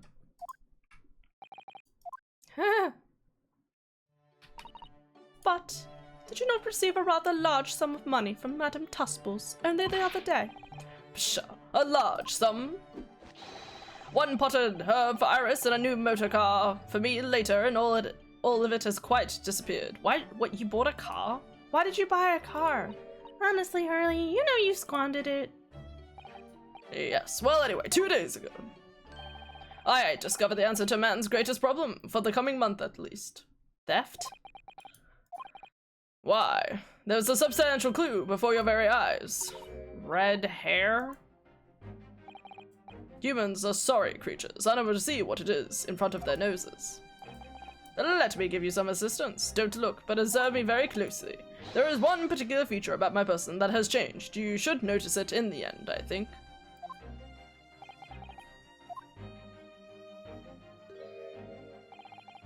It's been stabbing me in both eyes right from the very beginning of our conversation. It could be anything. I think we need another clue before we uncover the full answer, Mr. Naruhodo. Thank you for the hint. I'll be tearing my hair out if this charade goes on any longer.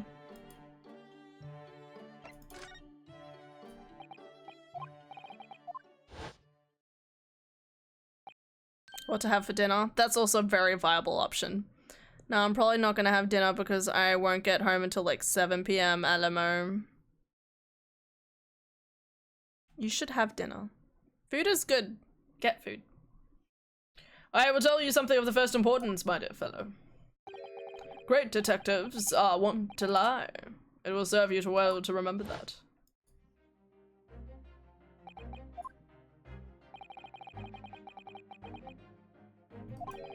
Oh yeah, Cosimo wasn't killed, and you knew he wasn't dead at the time. So what was really going on?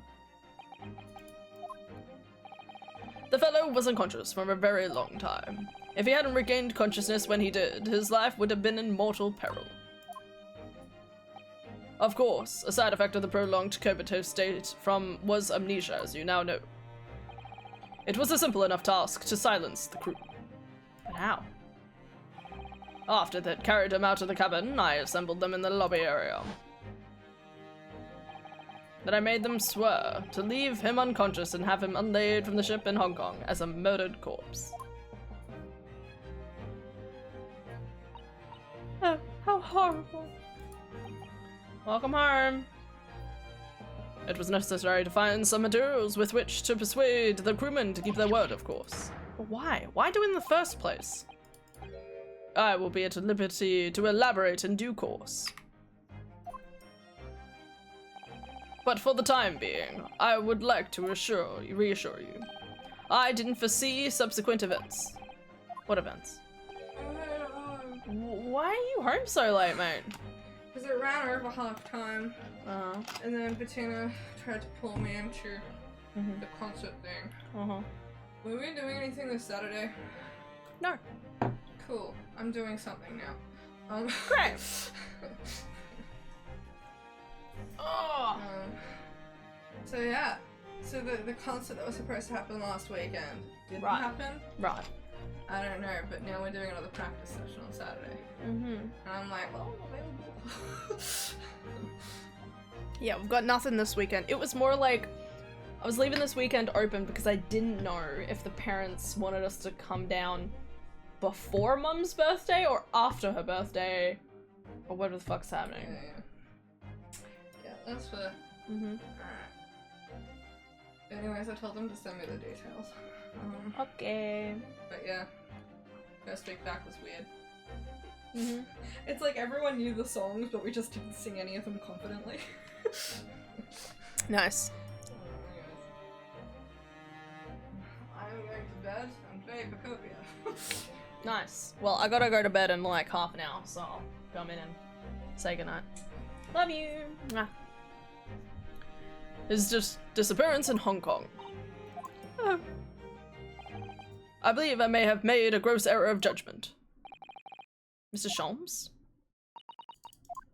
Wait, so he didn't know that Kazuma disappeared. Wait. Can we go back for a second? I didn't foresee subsequent events. What events? His disappearance in Hong Kong. So he didn't know that he would disappear from Hong Kong? Then who found the body? Are we just Pardon, are we just leaving it at that night? Wait, there's more. I don't have all my answers all my questions answered. What's with the mask on the desk, eh? The mask Kazuma wore when he was assigned to Lord Van Zieks as his apprentice. I was wondering if it was the same.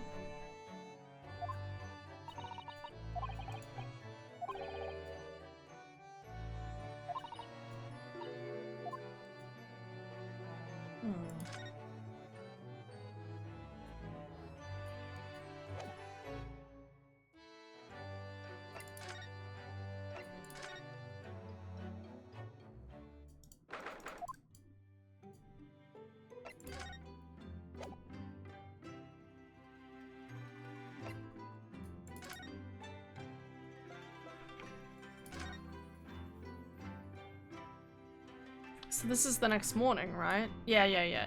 This is the next morning. So that's weird. I didn't feel like the conversation I was having with Shams was finished at all. So like, why did it not develop more question marks? Much less Iris wasn't even in the room.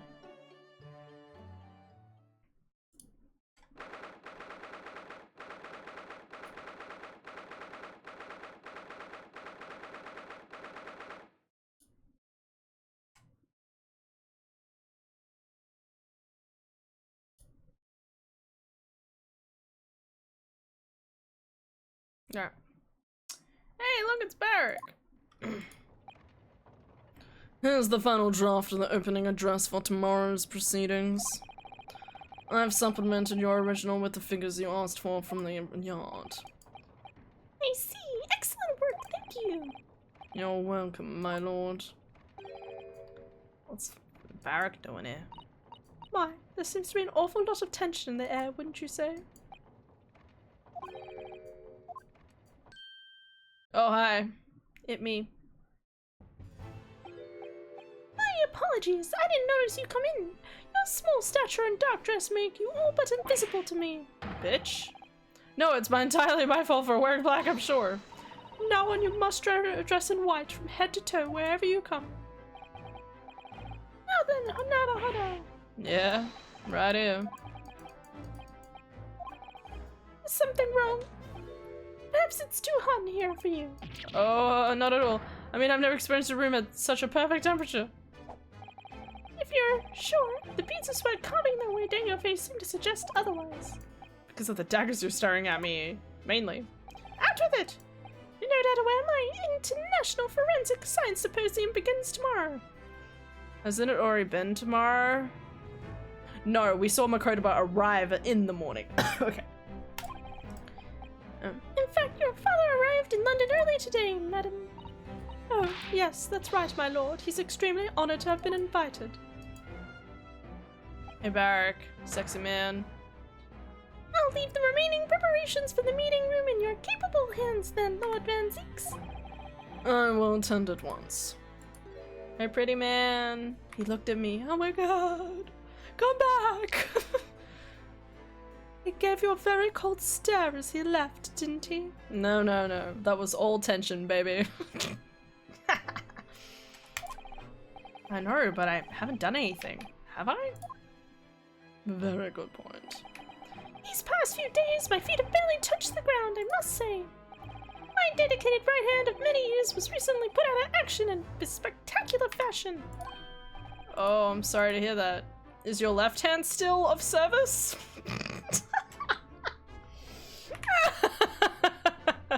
Is your left hand still of service? Okay, I'm sorry. Straight thoughts. Mr. Naruhodo. He's talking about Dr. Scythe. Oh, whoops. I was trying to figure out who it would be. I'm sorry about that. I was just, Fear not. You've done nothing wrong. Dr. Scythe's own wrongdoing precipitated the situation. You need to concern yourself with it any further. That would be a lot easier to do if it weren't for the piercings, too. Lord Van Zieks is doing an admirable job of holding the fort, though disturbingly his apprentice has been missing since yesterday. Ah, fucking shite. Oh, missing. If he's dead, I'm gonna be so fucking mad. What's become of Kazuma-sama? No, no. Not in this game. He's not gonna be dead, he's gonna be missing, and then he's going to be arrested for the crime, and we've got to defend him in court. And then we find out right near the end that he was actually the bad guy all along, despite a long trial, and then he gets put to death. Not long ago, visitor numbers of the Great Expedition exceeded 30 million. God, that's so many. There are even that many people in the world? God bless you, Ryunosuke. As a comparison, Naruhodo, the population of the Imperial Tokyo, capital Tokyo, is 2 million. 30 million? Where are you putting all these people? I will be opening the INFS. The IFSS. Okay. That's what we're calling it from now on, because God forbid I'm not saying International Forensic Science Symposium. Alright, Symposium is cool. Maybe I should just say Symposium. Symposium. In the exhibition's main auditorium. This event has been 2 years in the making, 2 years of preparation and negotiations with other countries. See, this is why I kind of want him to die, because he's like really revving up this whole event, and then it's just like he dies right before his dream comes to light. Sounds like a tremendous achievement. Congratulations. The 20th century will see the wholesale adoption of forensic investigation techniques, blah blah blah blah. Which is why I'm gonna shit.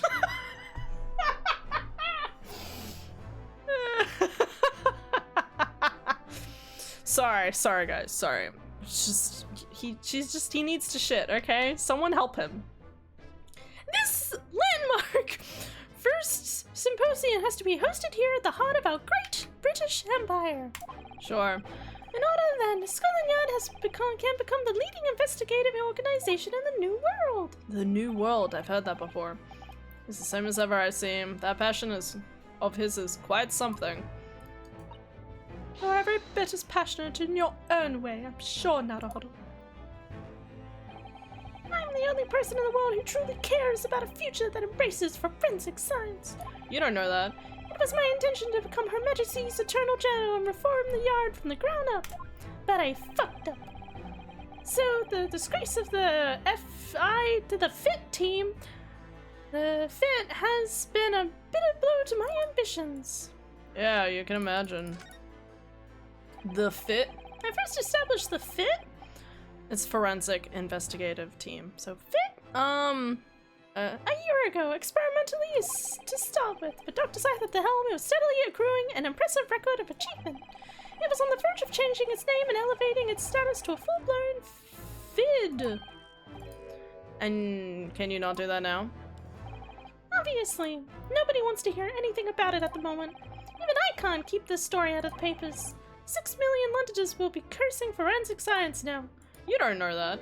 This incident will set back our country's advancement in the field by a good 10 years, I'd say. Unintended repercussions of our trial.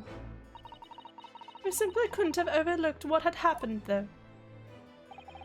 Of course not. We should all be grateful to you both. Anyway, let's still reform this country's policing when I become Attorney General. This guy could equally murder someone so he can become Attorney General. Might delay my plans, but it won't alter them. Nothing will stand in my way. Make my way to become an Attorney General. Yeah! What? About Lord Van Zeke's apprentice? Ah, yes. It was a surprise to me, I must say, that you and he are old friends. How do you become an apprentice to Lord Van Zeke's? It came about 3 months ago. An unidentified Asian man was apprehended by border police. Wait a second, so he went missing in Hong Kong and he still managed to end up in Britain somehow? How? Did he steal away back onto the ship? They found him hiding aboard a large goods vessel. Oh my. So he stowed away to get here. He had no papers to identify him, no passport, and he was suffering from amnesia too. Other than the fact he was clearly of Eastern descent, there were no clues as to who he was. so I decided to assign him to Lord Van Zeeks. That way I could keep an eye on him. Okay, alright guys. This is, I don't believe this. He's lying. Okay. Because one, he knew Kazuma-sama. Like, knew his dad, so surely he would see the resemblance. But two, who goes, yes, this person. I found him on the beach. He has amnesia. Let's put him in one of the most legally required sectors in the entire world. Bro, like, there's a reason why there's the bar for legal stuff. Bro just got him in and was like, he can be a judicial assistant, follow around this guy for a bit. Like, what do you mean? He's just a random guy. Could have easily just left him at home and let him read books. But then, why the mask? Didn't want to burden Lord Van Zeeks with a tiresome explanation about why he had an Eastern apprentice. Because it would be so much easier to explain why he's wearing a mask. He's proving to be a great help to Lord Van Zeeks. I have high hopes for his future. You know where he's gone? No idea, but I believe he's left London for the time being. How do we know that? That man's father was one of the, country's most infamous criminals, I mean. Alright, okay. What we learned from that trial 8 days ago was the huge shock finding out my friend's father was— Ah yes, Genshin Impact. The professor case 10 years ago caused a great stir here in Britain. Great stir is— yep, okay, we've been over it. And no one would have believed the culprit was a foreign student invited to study here by the government. See, that's definitely the hard thing to believe. Did the guy control the dogs somehow? So the true identity of the killer couldn't be made public then, and we can't make it now. Nobody in our country knows it was him, and neither do the citizens of London. The main motivation was to avoid aggravating relations between our two countries at the time. Correct, however. It is to be noted that there were some supporters of the professor's apparent cause. What? Supporters of a mass murderer?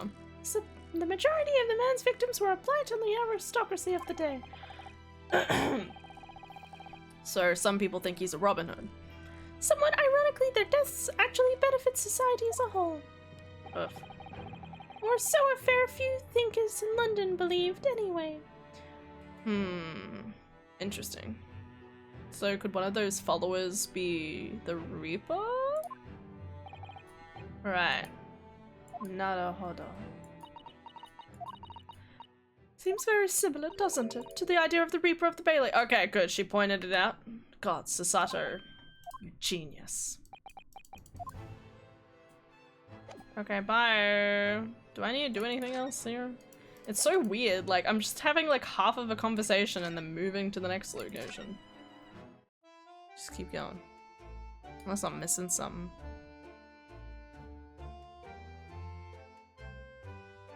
Move to Sholmes' suite. We're going back to Sholmes. Well, that would have been my next place anyway. What's going on? What's going on? What am I doing?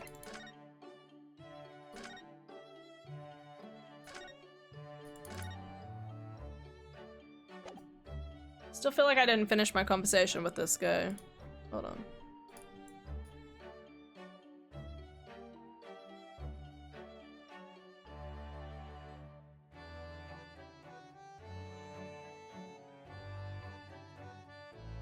Examine the newspaper on the couch. Okay, I didn't notice a newspaper on the couch. Hey, there is a newspaper on the couch. How crazy is that? I was not intending on inspecting the room that closely. This looks like last week's edition. It's an advertisement column. It says, "To the Red-Headed League." What? I don't know, but I've never heard of it before, but...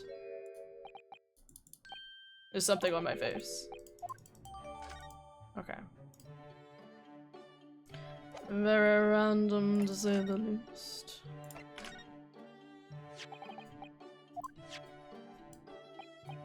To the Red-Headed League.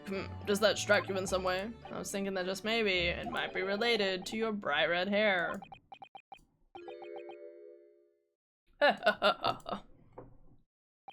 So, at last you learn to apply my methods, Mr. Naruhodo. In the first instance, and quite indispensably, observation. Believe me, I could have seen that hair with my eyes shut. So then, allow me to regale you with the tales of my latest exploits. Okay.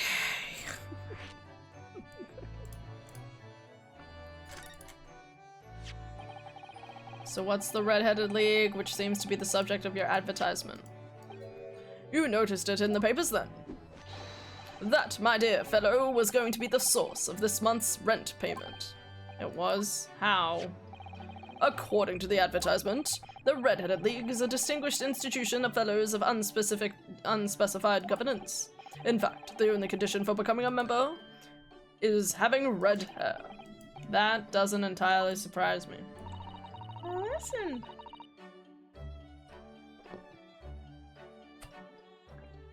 To what the lucky redheads receive once they join.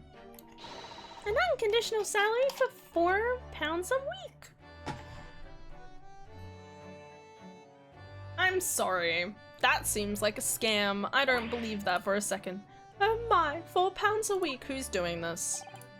But why? Why are they paying people for him? That I don't know. No details are given in the advertisement. But surely every red-headed person in the country would be flocking to join in that case. You're right, Susie. There's no time to lose. I'll put in my application at once. So will I, just on the off chance. That might be stretching a point, I think. The trouble is, they have a fixed number of members, you see. Oh, I see. So once a certain number of people have joined, no one else can. It's just a parade down the street. But as luck would have it, one member recently passed away. Oh. It wasn't particularly lucky for the redhead in question, I feel, Mr. Sholmes. So you decided to join in his place? Correct. I mean, look at me. Have you ever seen such a red-headed fellow? No. So why? Why did it have to go so wrong? What happened? A blunder, Mr. Naruhodo, though it pains me to admit it. Alright.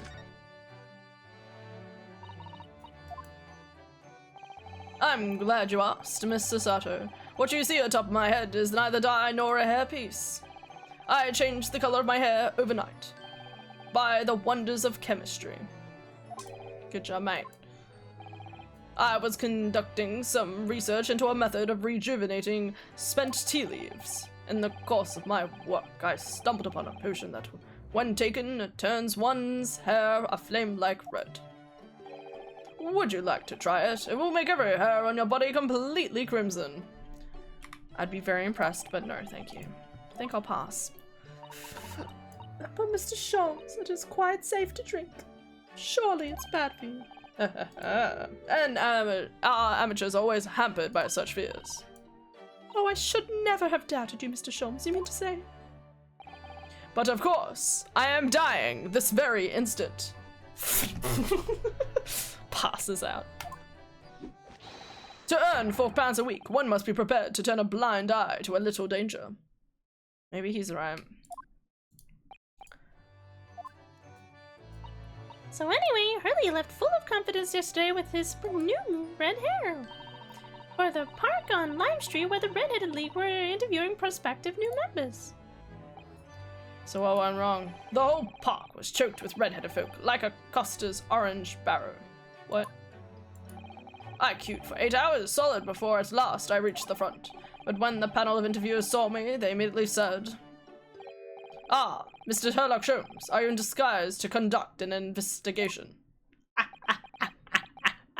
Nice. Good take. Good take.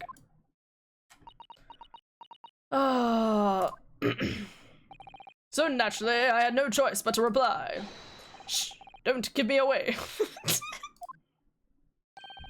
After which, I could do little else but turn and leave. Poor guy. Then this morning, when I looked in the mirror, irritation stirred within me. So I turned that pair in to the police. Oh dear, what a disaster. For Hurley and those two redheads. Ding-a-ling-a-ling. Aha! here is my guest now, my latest client, with money to spend. Oh, I do hope it's an exciting case, Hurley. Remember, Iris, we are at present gripped by the greatest problem known to man: rent. I must be willing to accept any case, no matter how unstimulating. Save locating a runaway, of course. Don't spare anyone's feelings, will you? Oh dear, I'm afraid that Hurley can lack a little tact, especially just before rent is due. I love him. Whack. Oh, this lady. Oh, Mr. Sholmes, Mr. Herlock Sholmes, please, oh, please. Please find my husband, he's run away. Hey, look, a runaway.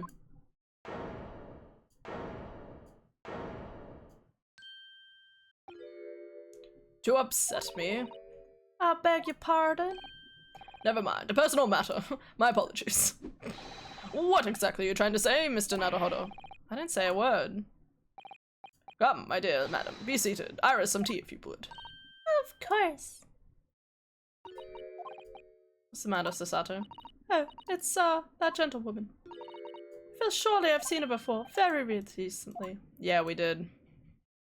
What did she say before? As I've explained earlier, my name is Ever Vigil. Ever Vigil, that's what they say about me. I implore you to take the case, sir. Money is no object, simply name your figure. Money and wealth are of little consequence to me, madam. No, don't say that. Being offered a case to solve is reward enough. Oh, what a fucking idiot. Oh, Mr. Sholmes, you're the picture of benevolence. I will, of course, make a mental note of your offer, however, for contingent reasons. I trust you will remember your words also. If I might inquire, sir, of this gentleman and lady would be? We're just here for the tea? What I'm about to tell you I should like to communicate in the strictest confidence, you understand? Ah, these are my friends. I assure you, you may say before this pair anything which you may say to me. Oh, I see. I can vouch for the gentleman personally, after all. He's hard of hearing. Why did I ever get my hopes up? Why are we asking questions here? Forgive me for asking, Mrs. Vigil, but have we met somewhere before? Oh my. My dear fellow, what is your intention? Clearly you have no ability to differentiate the facial features of the English. Oh wow, okay. Fucking rude. Oh, was that it? You're the nice young lawyer from the trial I attended last week? Oh, I knew I recognized her. Yeah, I remember. I didn't quite recognize her because she was acting so differently now. Was she? It must be very difficult for you as a lawyer, being hard to hear, I mean. Pardon? Oh dear, I'm so sorry. Don't worry if you can't hear. It was frippery, really, nothing more. Now look what you've started, Mr. Sholmes. Thank you very much. I believe it would be prudent for you to sit quietly in the corner. Wow. Yeah. Ugh. Tell us about your husband, madam. Mr. Vigil, my daily, is 40 years of age. I have a photograph here. Nice hair. Entirely unremarkable gentleman, by appearance at least. How long have you been married? It will be 15 years this year. We have a cordial relationship, and my husband's income is more than adequate, so we live quite comfortably. As it would appear. I need only look at you to note these things. Oh gosh. Your dress is the latest style, and your hat appears regularly groomed, and your eyes are animated. In short, you have no inkling as to why your husband might have disappeared, correct? That's right. He's a calm man with a strong sense of loyalty, and he rather dotes on me. Which would point to the possibility that he has become embroiled in some incident or another. Oh, that is exactly what I fear must have happened, Mr. Sholmes. I'm quite beside myself. My husband's employment is somewhat unusual, you see. He's gonna be part of the Redhead League. What if he's incurred some miscreant's ill will? What exactly is your husband's line of work? He's a warder at the prison. Oh, even worse. Okay. My god, that is somewhat unusual. So, your husband is a prison warder. That's right, yeah. Well, in actual fact, he's the chief warden. Indeed, I see. Well, chief prison warden certainly qualifies as something as a specialist occupation. Yes, it does. My poor husband must prepare those dreadful punishments and see that they're carried out. Does she mean capital punishments? And at such times, he must occasionally spend a night or two in the prison dormitory. Before that extra responsibility, he is remunerated more handsomely than the other warders. Of course, we make no mention of my husband's work to the neighbors. Yes, I believe your prudence is justified. Tell me, at what prison is your husband engaged? Barclay Prison, Mr. Sholmes. Really? Barclay? Oh, a fine establishment. The prison? If I'm not mistaken, there's a large cemetery just behind it. Yes, we're very aware of that. Oh yes, that's correct. Lowgate Cemetery. No. Lowgate Cemetery? The one we were discussing in court the other day? Unbelievable, my dear, yet undeniable. Sorry, Mr. Sholmes, I'm afraid you lost me. Ah, pay no heed, madam, pay no heed. A private matter. This can't really be a coincidence, can it? Alright, one more. So, to the matter of your husband's disappearance. When did you realize he was missing? Please try not to laugh. It was yesterday. I'm sorry, yesterday. That really is recent, laughably so. The truth is, my husband does at times have occasion to spend the night away for his work. It's not all out of the ordinary for him not to return home at night, but this is different. For him not to make an anachon contact for a whole day, that has certainly never happened before. Oh, my dear Dally, whatever can have happened? My dear Mrs. Vigil, please calm down. Now then, have you contacted the police? Why, naturally, but sadly, they refuse to listen to my pleas as my husband has only been missing for 1 day. I was asked to wait patiently at home. In truth, Mrs. Vigil, I concur with the police. However, let us not be hasty. You need the rent, bitch, okay? I see no reason why we should not engage my deductive powers to track your husband down anyway. Oh, thank you, Mr. Sholmes. And furthermore, let me assure you, a chance to solve the greatest problem known to man for another month has no bearing on my decision. That's so funny. I seek only to put a sweet smile on another Londoner's face. That's really all there is to it. Oh, you have my eternal gratitude. I shall pay any sum you care to mention. Seek only to put a sweet's rent in your landlady's purse. That's all there is to it. How much is his rent? It is quite a big place. Thank you for everything you have shared with us, Mrs. Vigil. I believe I have all the information I need to begin my investigation. Oh, please report to me soon with some good news, sir. Fear not, madam. In a day or two, I shall be contacting you with a heartening report, I'm quite sure. Don't promise that, mate. So soon. Oh, how splendid, Mr. Sholmes. Good news should be delivered early, I always say. If you'd be so kind as to leave the photograph of your husband in my possession. Yay. Sleep elusive, hopefully will come soon. I like how you come in like a report. Sleep still evades me. Report back. Hopefully never, because I'll be asleep. Cheers, Aelin. Thank you. Now allow me to show you the door. Can't thank you enough, Mr. Sholmes. You've been simply marvelous. Bye. You know, I think it every time, Hurley. But how do you come out with such nonsense? Good news in a day or two? Are you sure? I can't be sure, of course, but then I didn't swear on it. I merely gave the good woman some hope. I hope to be able to give her good news, one might say. That's actually really nice of him. After all, the rent must be paid by the end of the day tomorrow. And by that time I've successfully located Mr. Vigil, we shall be mutually relieved. Wouldn't you agree, Mr. Naruhodo? Don't look at me with those pleading eyes. Puppy dog guy. Did you hear the details of the case? Yeah, my hearing is surprisingly good, actually. Excellent. And what did you make of it?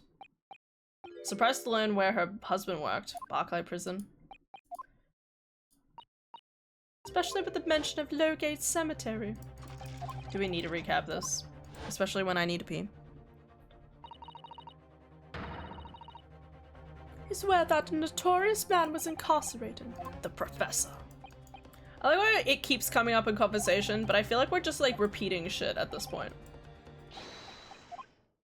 Nothing you can't handle. Run along to the prison and see what you can glean, would you?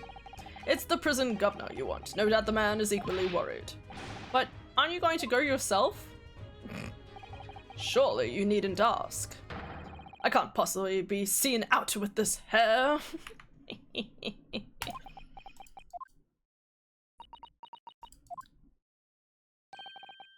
Didn't you go to Lannis Baker Street? The Lime Street? That was a quite different matter. So I leave it in your capable hands. Now, if you excuse me, I'm rather busy. Alright, bitch. God, I love him. God, I hate him. And so it continues. Of course you are.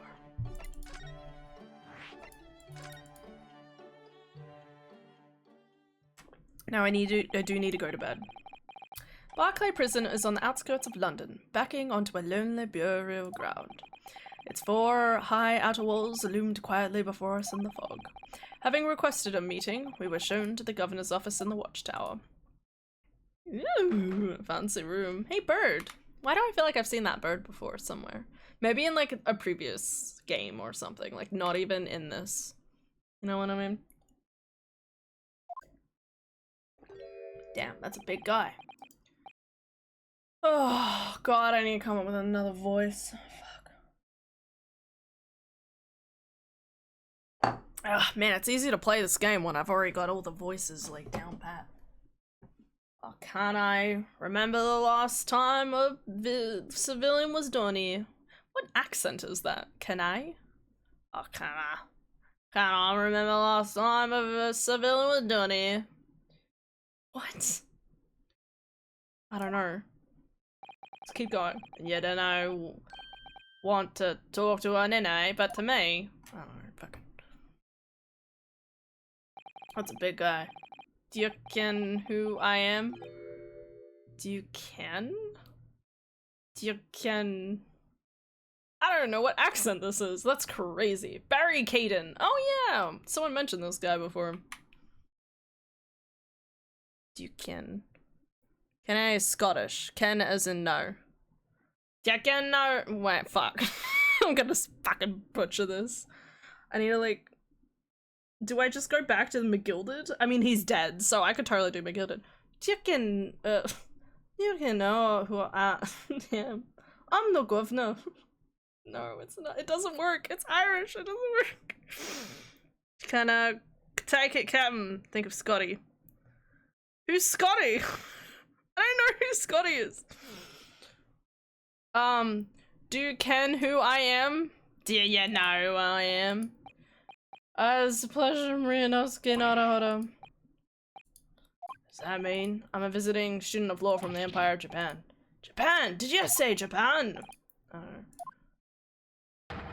Well, there's no any of your kind in here, laddie. Maybe you should try the prison door, eh? Wait, we're getting there. I didn't notice another prison prison next door, sir. Anyway, we came to ask you to go. I did not like to be so direct, but I've no intention of speaking with the likes of you suspicious looking lads. Bye. Now get out of my hair. Get out of my hair. As soon as he finds out we're from Japan, he reacts like this. That surely means... I think it's because of the professor case. You think so too? Okay. Do we need to recap this? I might have known. You're sniffing about that case, aren't you? Your agent's there, part of the professor's great web, no doubt. No, not at all. We're just get going with you before I punch your lights out. We're going. Clearly, the ghost of the killer still haunts this place. Governor Kaiden, I'm not sure. I'm sure that name came up in conversation recently somewhere. Yeah, I can't remember either. Come to think of it, I have the same feeling. I can't remember if it was Barrack, or Strongheart, or someone else. Anyway, this is probably a good place to leave it for tonight. Before I have to continue trying to pour a conversation out of this guy. Okay. Scotty from Star Trek. I haven't seen anything of Star Trek. Surprisingly. Which is weird to say because I've watched like half a season of Orville. We don't do it. Anyway, don't worry about it. Anyway, thank you guys. Wait a second, let me quit the game.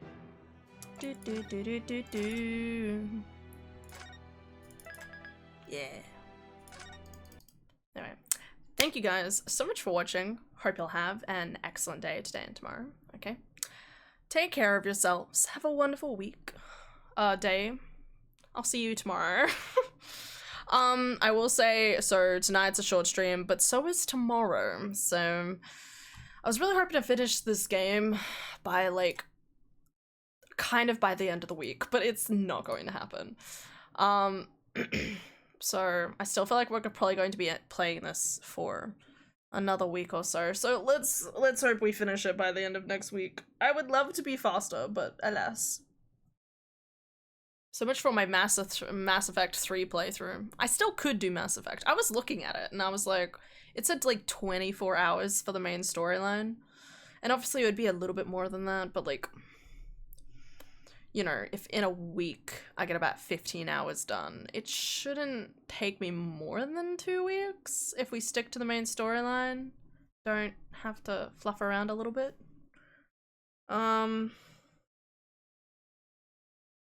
So I might be able to, the point is I might be able to still play it before Yoshi comes out. But in saying that, I'm also like, you know, like, I'm excited to play Yoshi, but if I have to push it back a day or two so I finish Mass Effect 3, I'll do it, you know. Because it's kind of, it's weird. I want to play Yoshi because he's my guy. No, I'm nostalgic for the type of games that they are. I don't anticipate it to be a game that's going to completely enthrall me. It could, but I'm not intending it to, because I remember, like even, like, Woolly Yarn, Yoshi's Woolly World is very much made for children, even though it's very difficult at points, I feel like, too. I remember Dara and I got up to a point and we were like, we can't pass this without, like, the kids safe mode on. It was great. Alas, sleep eludes. No! You'll absolutely want to do some fucking around for loyalty quests. Well, yes. You're very correct about that. I considered that a part of the main quest line, but I guess it's not. We'll see. I'll figure out all the math later. Because it's still technically 3 weeks if it's from the 1st up to the 21st, but obviously, okay, just don't worry. Anyway, should hit soon. I love you, Aylin. Okay, sleep well. You got this, okay? Anyway, I'm gonna go to bed, go work in the morning, and I will see you all tomorrow, okay? Bye-bye. Boop, boop.